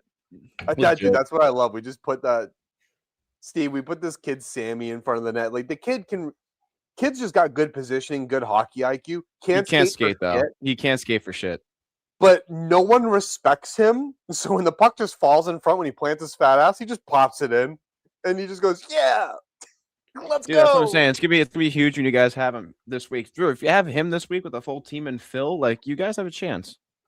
I'm putting Phil at center. Me, Phil, and Sammy. Coach Cam over here. Listen, Dude, no, that's actually an Herb elite line, Brooks Cam. over here. That's an elite no, lineman. And then I'm- Mike, Ken, and Andrew, I guess. They had a good Dude. game. Mike wants it. Mike, we had a guy play physical, Steve. You would have actually really liked this guy. Actually, Steve, he actually kind of looks like you a little bit. You guys are like spitting images of each other, which is funny. Yeah. You know how many Now that I times? think about it. You know how many times I've heard this in the past week? It's just like we gotta go here. There's a guy who could be your brother. I'm like, Jesus Christ! Like, You're like, what I the don't hell, know what man? looks like me. I don't know what it is. We got to ask Mike if he's a Portuguese or something like that, and then we can just understand. Oh my god, what's his last name? No, Witkowski. So Witkowski. he's Polish. He's Polish, like strong Polish.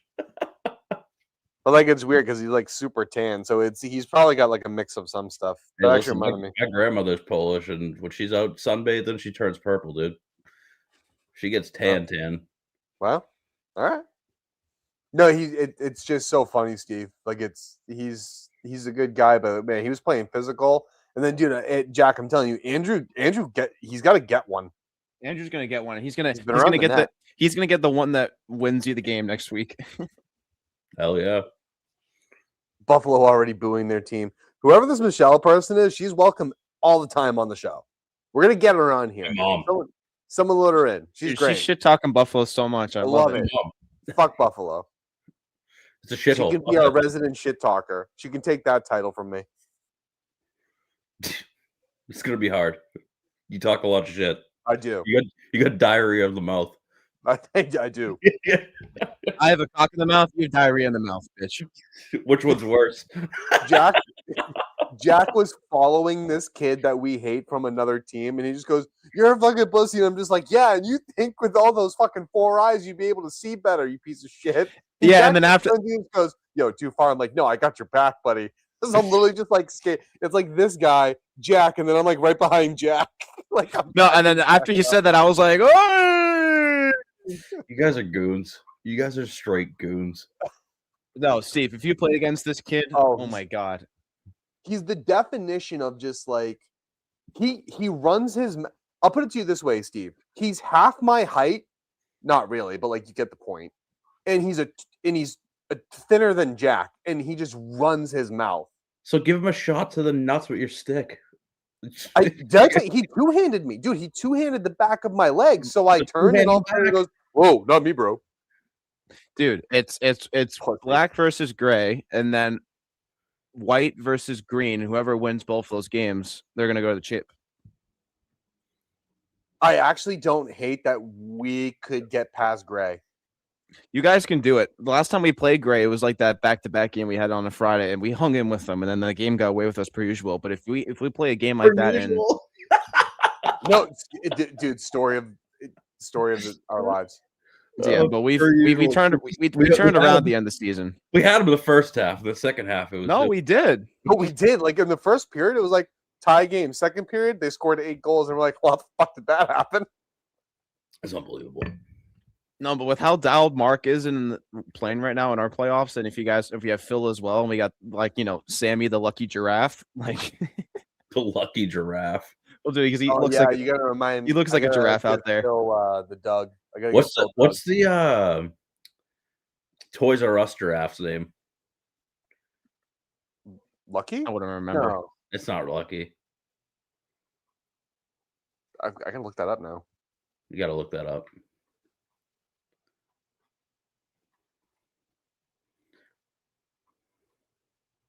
Jeffrey. Jeffrey the giraffe. There you go. Jeffrey. Let's call him Jeffrey. I thought it was like Roger or something. I'm like, it's not Roger. Fucking Roger. Roger the giraffe. I don't know I see why the Vine Roger where, is such a funny name to me. Roger. is.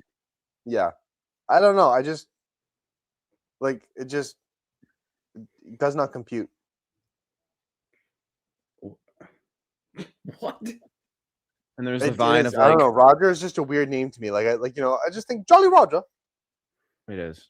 But have you seen the Vine where it's like the person is being recorded on the ski hill and it's like a snowboarder on their knees, and then someone just whips right by him going, "I'm a giraffe." The best.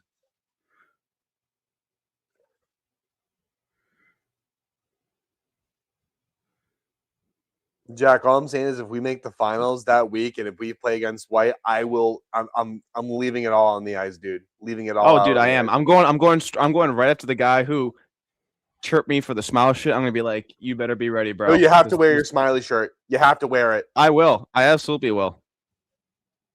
You should just fight these guys. It's men's league after all. I mean, dude, in the chip, Wait, if I hold went on. out for a fight against this White team, I'd be happy. Nick would Wait, kill Jack, me. Nick if would it's the absolutely kill finals- me. Jack, if it's the finals and we fight, are we suspended for next session? Probably. They probably would do that to us. You'll probably get a game suspension. But for Dude, next session, it's not the same season. I might fuck if I can get away with it, I'll do it. Because I'd be like, yo, Nick, that was like so last session, dude. That was so last year. Yeah, like what are we even doing? Like we won the So we won the last year. championship. Different Like- teams now. Why am I Yeah, getting this is- screwed like here? I was on black last year. Now I'm on fucking like Kelly Pink for Christ's sake. Like now, Dude, like, they have to have a pink team 1 year. That'd be so awesome. I'll wear it. Don't care. You'll see Dude, me wear that fuck shit with yeah, pride. I'll do pink. Y'all I'll put should my do. fucking name on the back of the jersey. I don't give a shit. Y'all should do like the Miami Vice, like blue and pink jerseys. I would those slap. Those would slap, dude. They would. Because what isn't that like FC Miami? Isn't that their colors? I have no idea. I don't pay attention to American soccer. Just got the chills. Dude, There's some- real men wear there's some pink. I don't care. interesting, Even like some nice purple in there. Throw some like little shit in there, like some little spring colors. Spring. What are you calling yourselves? The Easter bunnies? Fuck Jesus yeah. Christ. Don't even care. Don't even care. Yeah, that's something I should like subtly ask Nick. I'm like, Nick, hypothetically, if I were to get into a fight tonight with some douchebag that looks like him, would I be suspended for like one game next session? He'd be like, no. I'm like, oh, sick. All right, I'm gonna. No, fuck somebody up. he would suspend you. Yeah, you can't ask it and then go out and fight. You just got to go fight. No, I would just tell him I'm asking for a friend. You're asking for a friend. And if it just so happens to me, it's just like, hey, listen, like, take me to court. Unbelievable. No, if I have the 8-10 game we have the 8-10 game this week. Like, I'm afraid, like, if my family shows up, I can't fight. Because you'd lose. You can't get embarrassed in front of your family. Can't get embarrassed no. in front of Kara. No, because I don't want to have to listen to my mother and my grandmother afterwards and just being like, why the hell did you end that kid's life? I'm like, I don't know. He was a dick. Oh yeah, tough guy over here. Yeah, We'll start calling you Sean Thornton. It's all right. good. Love it. Unbelievable.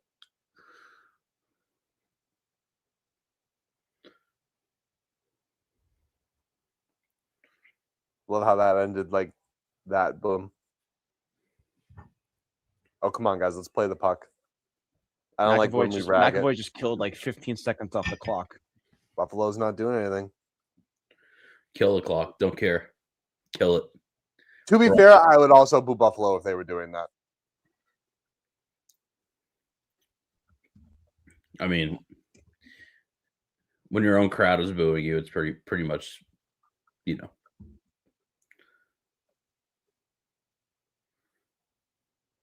Is that Zach Benson laughing it off? Go ahead, buddy. Oh, it's Doan.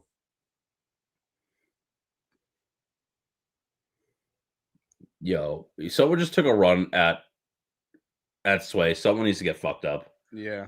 Someone needs to get fucked up, man. Like, I agree. if I'm Sway, I'm taking my blocker and jamming it in someone's throat. Oh, yeah. The one thing I'll say, though, is that they're holding on to their discipline. I don't know, man. Hold on to your discipline, sure, but when someone takes a run at your goalie like that, you gotta do something about it. Oh, I'm loving the disappointing faces in Buffalo. Oh, it's so good. I need it like I need air.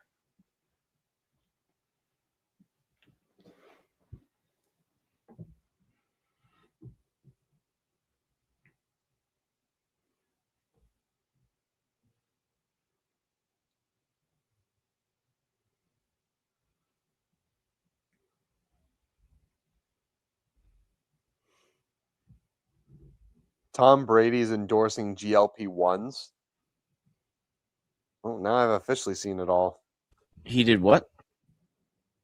Tom Brady's endorsing GLP-1s.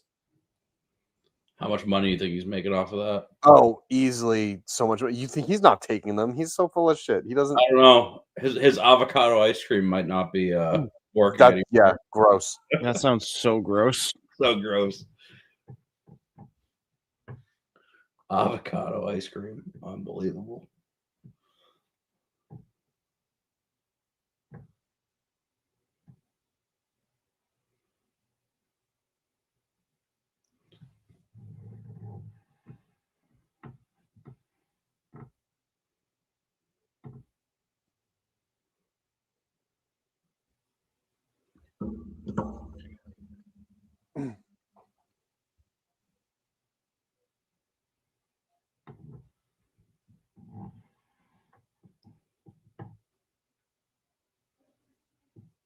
All right, eight and a half to go, basically.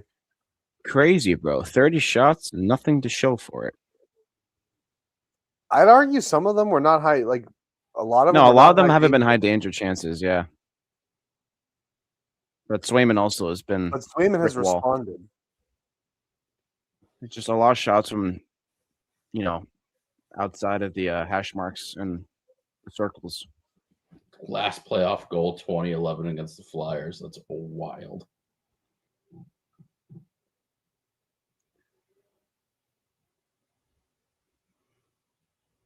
I think Boston's also doing a generally good job of keeping things to the perimeter. Ugh.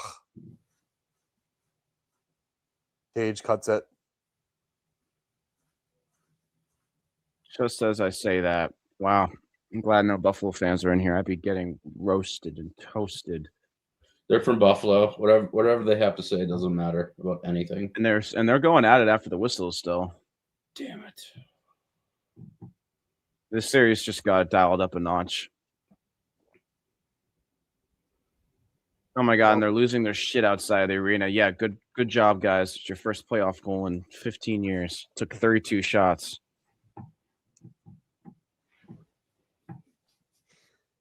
Yeah, but we don't want that momentum swing. McAvoy in the mix, though. Ah, man. Oh. I don't know what you want Swayman to do there. Yeah, Thompson, yeah, he's good. He corralled the puck behind the net. It got away from McAvoy. Swayman almost got his leg over. If he got his skate over, he would have maybe stopped it. But yeah, that was just a good fake out by Tage, going one way, goes the other. He just slipped that in too. Wow, that was a good goal. Yeah, that's all right. That'll be on this. the highlight reel. We got ourselves a game. We got this. First career playoff goal. That's nice. Yeah, good for him.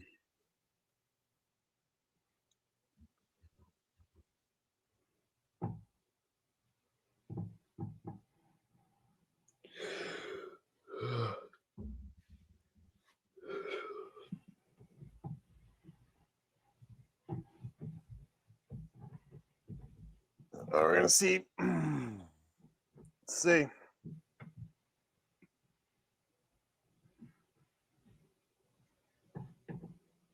I mean, there was just no one in front of Swayman to protect the house too. So it's like I think both Aspero and McAvoy got caught beneath, and you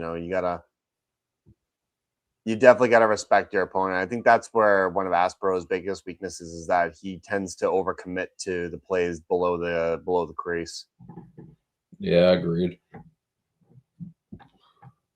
The response line is a Cub line, though. Oh, crazy! Come on, Higgins, come on, baby. That release is fucking deadly.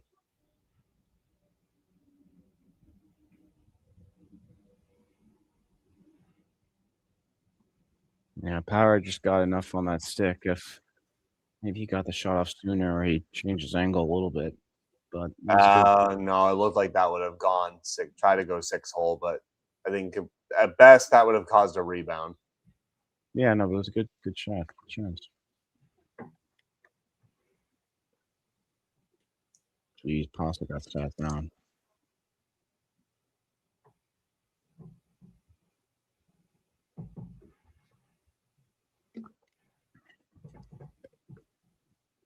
Come on, guys. You need this. You need this.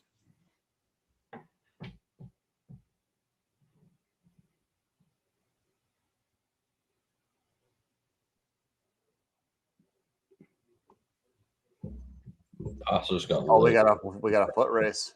Oh, UPL. Oh, come on, come on.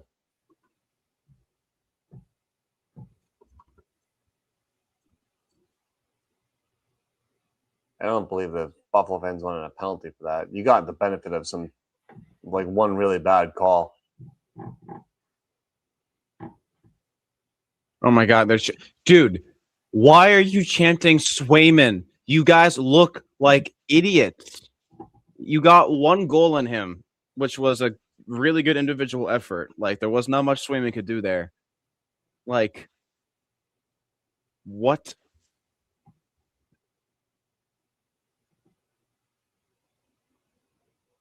Oh, I didn't like why that just looked.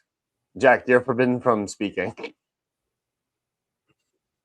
I know, I'm way too ahead. No, it's just like I see the stuff like what you're talking about, and then it's just like as soon as you say it, I'm like, Yeah.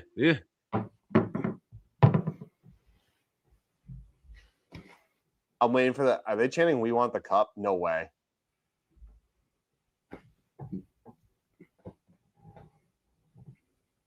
If they're chanting "We want the cup," it's kind of embarrassing. They were chanting Swayman, dude. Like, Swayman.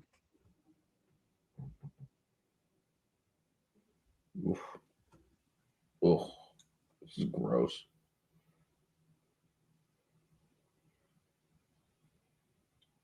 The Bruins strength and conditioning coach apparently passed away. Oh, that's sad. Let's Per a source, so that's what my friend was saying. He's saying do it for the strength and conditioning coach. You hate to see that.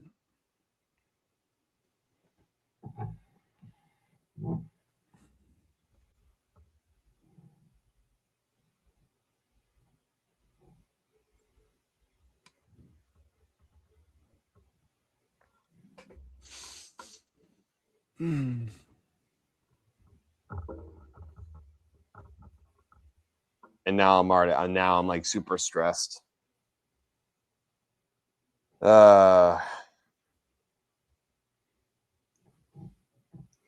got MC Hammer doing some crazy Geico commercials because he blew all his money back in the 90s and he's broke. That's crazy.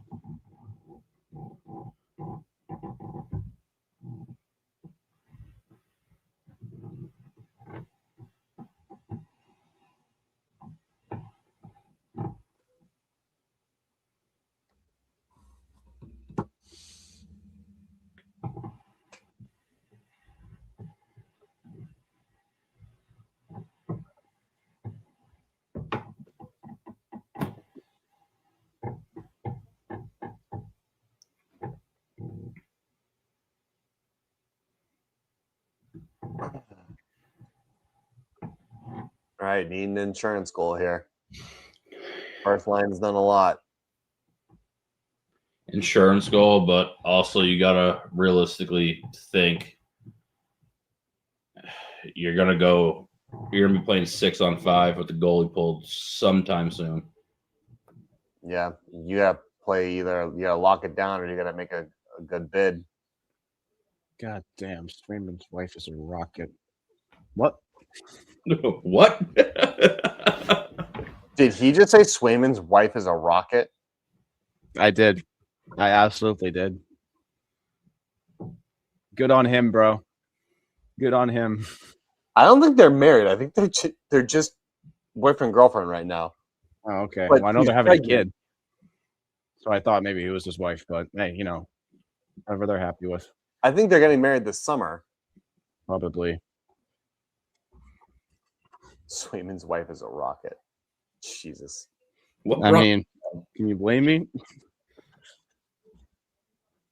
What brought that? What brought that on? I did. How? Did you just see a picture of her on Twitter or something? Yeah. Like that was like so random. It was. I just said Jack's it out gonna of the blue. slide into those DMs just like he slid into Mason Lowride's sister's DM. Hey, yo, chill. Hey, she responded. I know, and I was kind of offended for you. She deleted it. I was like, oh. Yeah, she deleted it. I'm like, what are you afraid of? What are you embarrassed about? You don't want to talk to a handsome lad, beer leaguer like myself? My dick is bigger than your boyfriend's. Yeah, like, sorry. No, the dude's actually a 10 out of 10 as well. Like, can't blame her. God damn it, Jack. Fight for yourself. I'm sorry. Oh. I can't help it. Fuck, dude. Fuck. Tage Thompson again.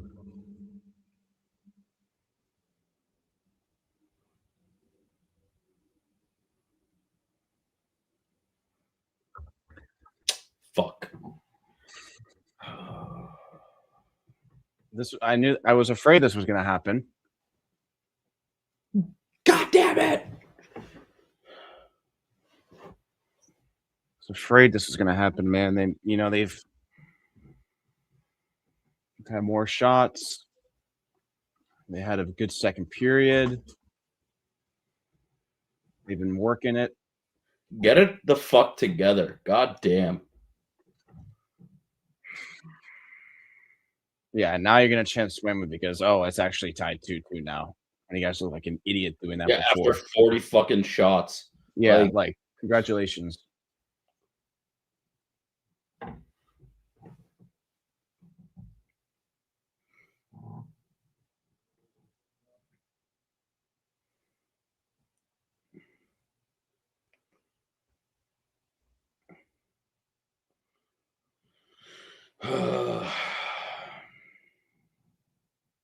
Oh God, here we go. Oh man. Oh, Crowley, you got the gloves off, dude. No. Oh God. Oh no. That's not good. You're gonna get a instigator for that. Kaslick's got his helmet off. There's like 4 players on the ice right now who have their helmet off.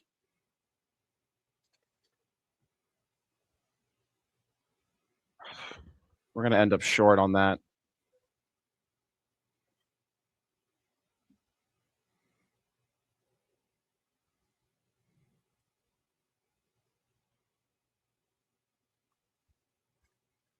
Oh boy. Alex is trying to say like Bruins fans are shitting their pants. I'm like, bro, it's game 1. He's a Flyers fan. Anything he says is irrelevant. That team hasn't been good for fucking years. I don't care. Like, they're not even relevant. They barely. You want to talk about frauds? The Flyers are frauds. They really are. 5-on-5. They're frauds, man. Oh God. And to be honest with you, if you go 1 through 8, they're the 8th ranked team. They're not even good. The fact that you have the 7th and 8th ranked teams going head to head in the first round is bullshit. Again, the Metro is a joke, and they barely scooted in.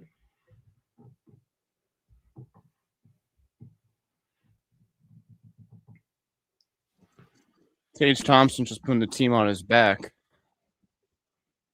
Oh, yeah. Swayman. 36 shots. Took you till the end of the third period. Go dye your hair. Go dye your hair. It's a young team. I don't think they need to dye their hair.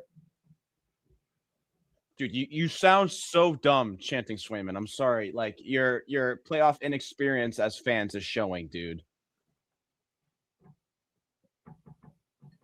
They forgot what it was like to be there. It's crazy.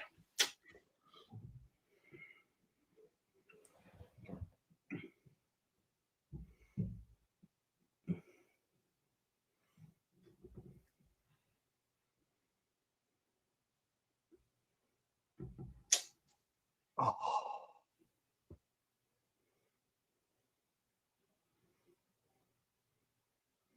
That's a dick punch.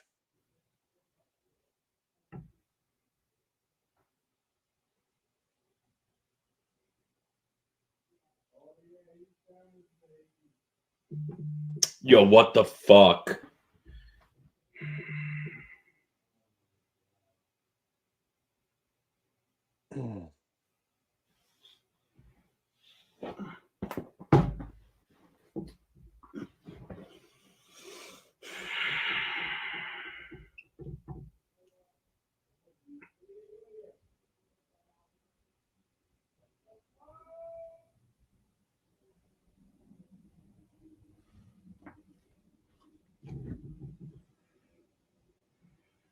Two goals in 52 seconds.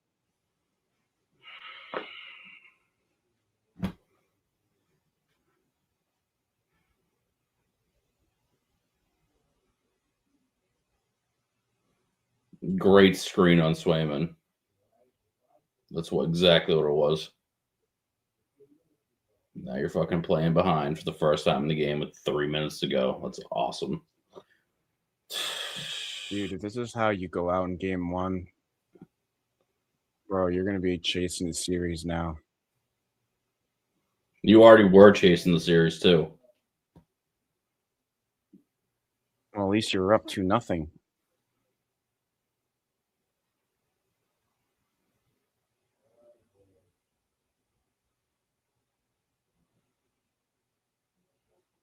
What are they chanting now? Guys, it's a 7-game series. You can't.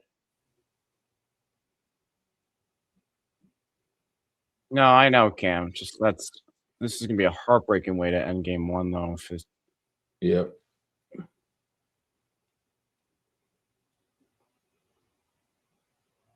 Yep, and here they go. They're going to overthink it again.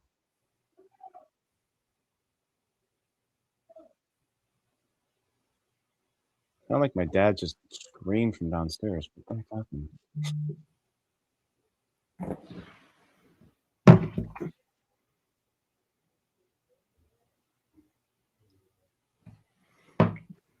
My buddy just texted me, choke job. Yeah, tell him to go suck a dick. He's a Bruins fan too. Oh, and that's even more disappointing then. Well, I mean, we're up 2-0. Yeah, but they still choked it away.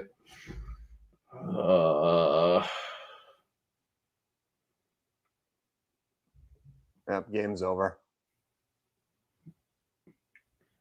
Laura got labeled. Holy fuck.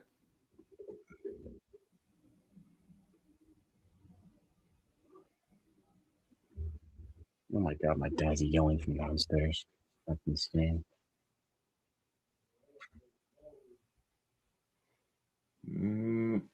Yep. So does this make the Bruins to be the only team in the Stanley Cup playoffs so far that they're the first team to score and they're the first team to lose?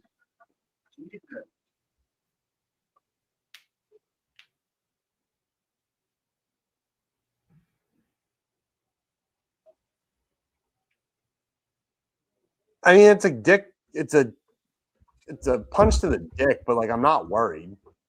If we lose game 2, then I'm worried. Especially with all the trouble that you have playing on the road. At this rate, just pick the guy next to you and start punching. That's what I do.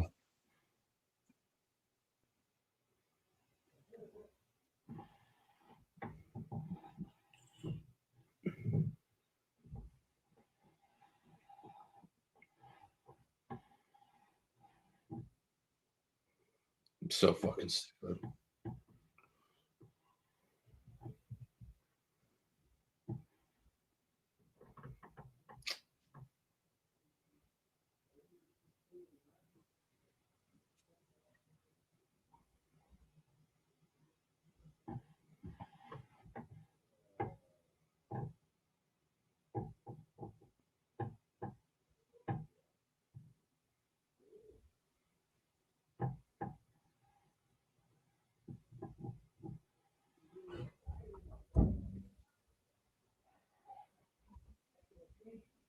Yep, stretch passes that don't do anything except cause fucking turnovers and offsides. Or not offsides, icings. It's unbelievable. Ugh. What a disappointing game.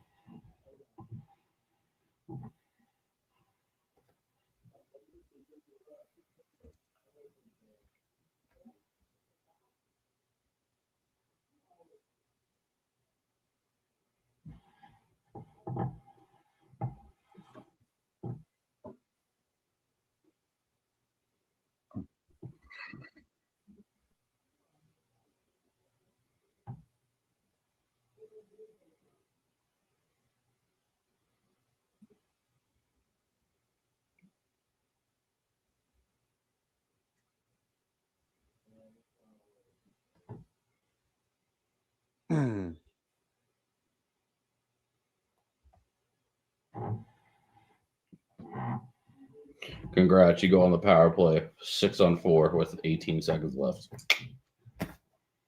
It's not like it'll do anything good since our power play sucks, but whatever.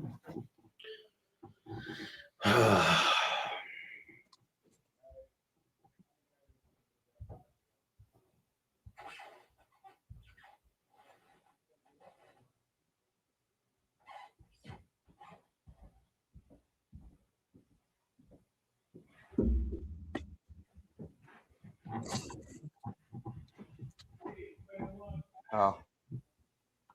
Trail 4-3 now with 6.2 seconds left.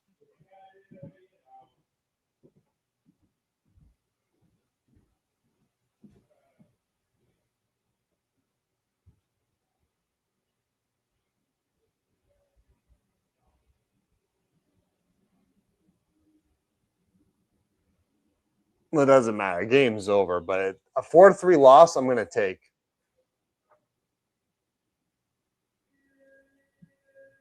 I mean, I guess it shows you like no quit, right?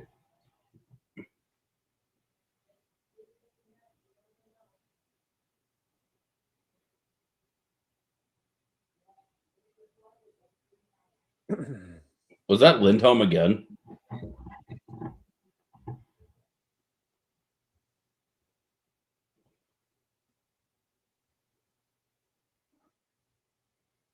All right, 7-game series, fellas. I mean, Buffalo leads 1-0.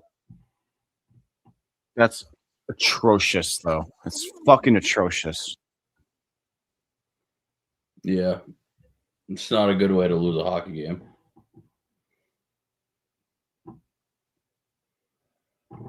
The crack started the show, and then eventually the dam broke. Heartbreaking. They had it.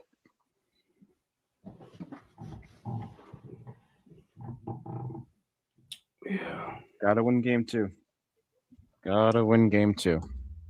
Absolutely. Yeah, like I'm a 4-3 loss. I mean, I'm not happy about the loss, but you had a sense Buffalo was going to come out strong. It took them over 40 minutes. I said game 1 was pivotal.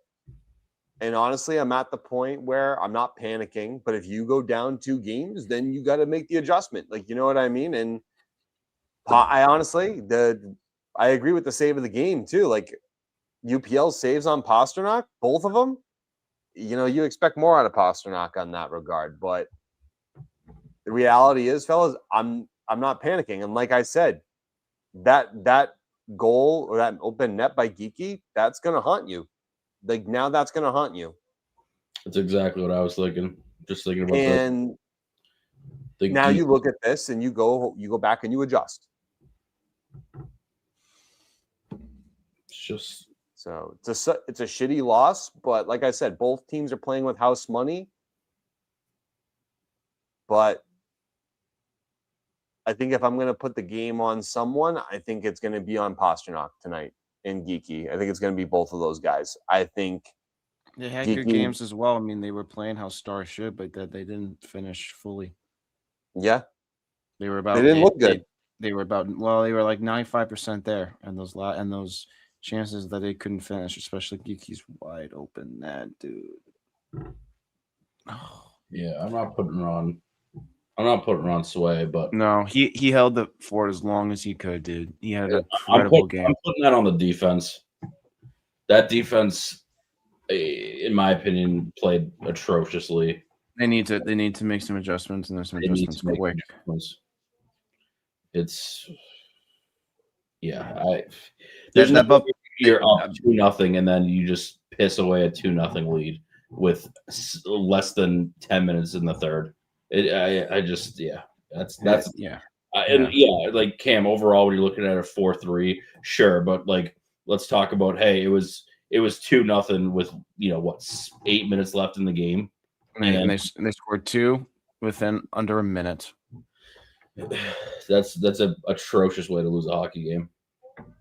Your defense fully collapsed in on itself. It wasn't having the best game. It was having a game enough. Hampus Lindholm needs to get it the fuck together. I mean, I'm going to give a ton of credit, guys. Like, I'm going to give a ton of credit to Buffalo. They came back and they fought hard. Like, am I upset the Bruins lost? Absolutely. No, but Buffalo wanted it more at the end. I think it's hard for me to just look at Buffalo and say, like, you didn't deserve to win. It was a good game. Good game. Happy with it. Buffalo took it to you. Now you got to adjust. I've commonly said, guys, like game 1, you collect the data, right?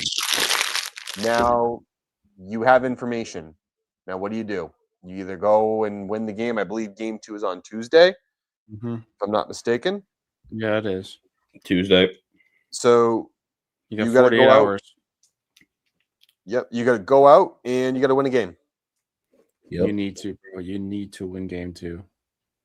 So, and again, Buffalo is one of those teams where I'm not going to be pissed if we lose to. But yeah, but I'm here right now. Like after the series, whatever happens, I'll get over it. But right now, I'm in it. I want them to win so bad. But I definitely saw in tonight's game that there should be some adjustments that need to be made. One, the physicality wasn't enough. So you need more out of that. I think you need your players to wake up a little bit more in the defensive zone. I agree with Steve there. I think Buffalo also made the adjustments in between the second and the third period that won them the game. Yep. I don't want to jumble up lines yet, but if you lose game 2, then you got to start looking at where you can put players to get some offense. And so that's after game 2, that's when you start considering that. But if you're a Boston Bruins fan or if you're any hockey fan and you're saying after game 1 that you need to panic, you don't know puck. Like, stop. You can't panic. But, there is something to say about the 2-goal lead and it being the worst lead in hockey. It's exactly the reasons like tonight where that's why people say it's the worst lead in the game of hockey. I believe it was 3. It's 2. It's 2. 2-goal lead is the worst lead in hockey. Yeah. So, I mean, it's a shitty loss, but I think the Bruins know what they need to go do, and I think that they can go do it. think that's You can be pissed, but don't panic. Don't see this as anything but a learning experience for Boston and for Buffalo too. So we're gonna see how they come out. Yep. Game 2 is Tuesday, 7:30 p.m. HiBruiNation will not be doing a live watch party for that because some of us have to get up early in the work for the morning, and some of us are also visiting some family. Jack will be traveling, so safe travels to Jack. Steve will probably be in his usual Dawn chair, so if you want to reach out to Steve, he'll probably do a watch party with you. But give him some company. Yeah. Outside of that, fellas, I mean, disappointing loss. Not worried yet. If we go down 2 games heading back to Boston, you gotta panic a little bit. But outside of that, guys, final thoughts before we close out the episode. On to game 2. On a game 2. Can't blow leads like that. You need to tie the series, dude. If you want a chance, just please. You need to steal a game away. You need to win one on the road. And that has been a tough thing for the Bruins this year. So now chips are down. Let's do it. Yeah, man. Go Bruins, and let's see what they got Tuesday. Let's see what Marco Sturm draws up. But until next time, guys, thank you guys so much for joining us for this episode or this watch party. We hope to have you guys around more as we contemplate doing these through the playoffs, pending our schedule. But until next time, go Bruins. Peace out.